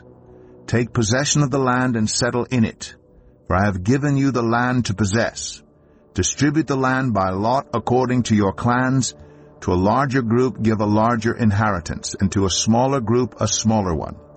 Whatever falls to them by lot will be theirs. Distribute it according to your ancestral tribes. But if you do not drive out the inhabitants of the land, those you allow to remain will become barbs in your eyes and thorns in your sides. They will give you trouble in the land where you will live. And then I will do to you what I plan to do to them." Numbers 34. The Lord said to Moses, "Command the Israelites and say to them, when you enter Canaan, the land that will be allotted to you as an inheritance is to have these boundaries. Your southern side will include some of the desert of Zin, along the border of Edom. Your southern boundary will start in the east from the southern end of the Dead Sea, cross south of Scorpion Pass, continue on to Zin, and go south of Kadesh Barnea. Then it will go to Hazar Adar and over to Asmon, where it will turn, join the Wadi of Egypt, and end at the Mediterranean Sea. Your western boundary will be the coast of the Mediterranean Sea. This will be your boundary on the west. For your northern boundary, run a line from the Mediterranean Sea to Mount Hor, and from Mount Hor to Lebo Hamath. Then the boundary will go to Zedad, continue to Ziphron, and end at Hazar Enan. This will be your boundary on the north. For your eastern boundary, run a line from Hazar Enan to Shepham. The boundary will go down from Shepham to Riblah on the east side of Ain, and continue along the slopes east of the Sea of Galilee. Then the boundary will go down along the Jordan and end at the Dead Sea. This will be your land with its boundaries on every side. Moses commanded the Israelites, "Assign this land by lot as an inheritance. The Lord has ordered that it be given to the 9.5 tribes, because the families of the tribe of Reuben, the tribe of Gad, and the half-tribe of Manasseh have received their inheritance. These 2.5 tribes have received their inheritance east of the Jordan, across from Jericho toward the sunrise." The Lord said to Moses, "These are the names of the men who are to assign the land for you as an inheritance: Eleazar the priest and Joshua son of Nun, and appoint one leader from each tribe to help assign the land. These are their names: Caleb, son of Jephunneh, from the tribe of Judah; Shemuel, son of Ammihud, from the tribe of Simeon; Elidad, son of Kislon, from the tribe of Benjamin; Bukai, son of Joglai, the leader from the tribe of Dan; Haniel, son of Ephod, the leader from the tribe of Manasseh, son of Joseph; Kemuel, son of Shiftan, the leader from the tribe of Ephraim, son of Joseph; Elizaphan, son of Parnak, the leader from the tribe of Zebulun; Paltiel, son of Azan, the leader from the tribe of Issachar; Ahihud, son of Shalomai, the leader from the tribe of Asher; Pedahel, son of Ammihud, the leader from the tribe of Naphtali. These are the men the Lord commanded to assign the inheritance to the Israelites in the land of Canaan." Numbers 35. On the plains of Moab by the Jordan across from Jericho, the Lord said to Moses, "Command the Israelites to give the Levites towns to live in from the inheritance the Israelites will possess, and give them pasture lands around the towns. Then they will have towns to live in and pasture lands for the cattle they own and all their other animals. The pasture lands around the towns that you give the Levites will extend 1,000 cubits from the town wall. Outside the town measure 2,000 cubits on the east side, 2,000 on the south side, and 2,000 on the west, and 2,000 on the north, with the town in the center. They will have this area as pasture land for the towns. 6 of the towns you give the Levites will be cities of refuge, to which a person who has killed someone may flee. In addition, give them 42 other towns. In all, you must give the Levites 48 towns together with their pasture lands. The towns you give the Levites from the land the Israelites possess are to be given in proportion to the inheritance of each tribe. Take many towns from a tribe that has many, but few from one that has few." Then the Lord said to Moses, "Speak to the Israelites and say to them, when you cross the Jordan to Canaan, select some towns to be your cities of refuge, to which a person who has killed someone accidentally may flee. They will be places of refuge from the avenger, so that anyone accused of murder may not die before they stand trial before the assembly. These 6 towns you give will be your cities of refuge. Give 3 on this side of the Jordan, and 3 in Canaan as cities of refuge. These 6 towns will be a place of refuge for Israelites and for foreigners residing among them, so that anyone who has killed another accidentally can flee there. If anyone strikes someone a fatal blow with an iron object, that person is a murderer. The murderer is to be put to death. Or if anyone is holding a stone and strikes someone a fatal blow with it, that person is a murderer. The murderer is to be put to death. Or if anyone is holding a wooden object and strikes someone a fatal blow with it, that person is a murderer. the murderer is to be put to death. The avenger of blood shall put the murderer to death. When the avenger comes upon the murderer, the avenger shall put the murderer to death. If anyone with malice aforethought shoves another or throws something at them intentionally so that they die, or if out of enmity one person hits another with their fist so that the other dies, that person is to be put to death. That person is a murderer. The avenger of blood shall put the murderer to death when they meet. But if without enmity someone suddenly pushes another or throws something at them unintentionally, or without seeing them, drops on them a stone heavy enough to kill them, and they die, then since that other person was not an enemy and no harm was intended, the assembly must judge between the accused and the avenger of blood according to these regulations. The assembly must protect the one accused of murder from the avenger of blood and send the accused back to the city of refuge to which they fled. The accused must stay there until the death of the high priest, who was anointed with the holy oil. But if the accused ever goes outside the limits of the city of refuge to which they fled, and the avenger of blood finds them outside the city, the avenger of blood may kill the accused without being guilty of murder. The accused must stay in the city of refuge until the death of the high priest. Only after the death of the high priest may they return to their own property. This is to have the force of law for you throughout the generations to come, wherever you live. Anyone who kills a person is to be put to death as a murderer only on the testimony of witnesses, but no one is to be put to death on the testimony of only one witness. Do not accept a ransom for the life of a murderer who deserves to die. They are to be put to death. Do not accept a ransom for anyone who has fled to a city of refuge, and so allow them to go back and live on their own land before the death of the high priest. Do not pollute the land where you are. Bloodshed pollutes the land. An atonement cannot be made for the land on which blood has been shed, except by the blood of the one who shed it. Do not defile the land where you live and where I dwell, for I, the Lord, dwell among the Israelites. Numbers 36.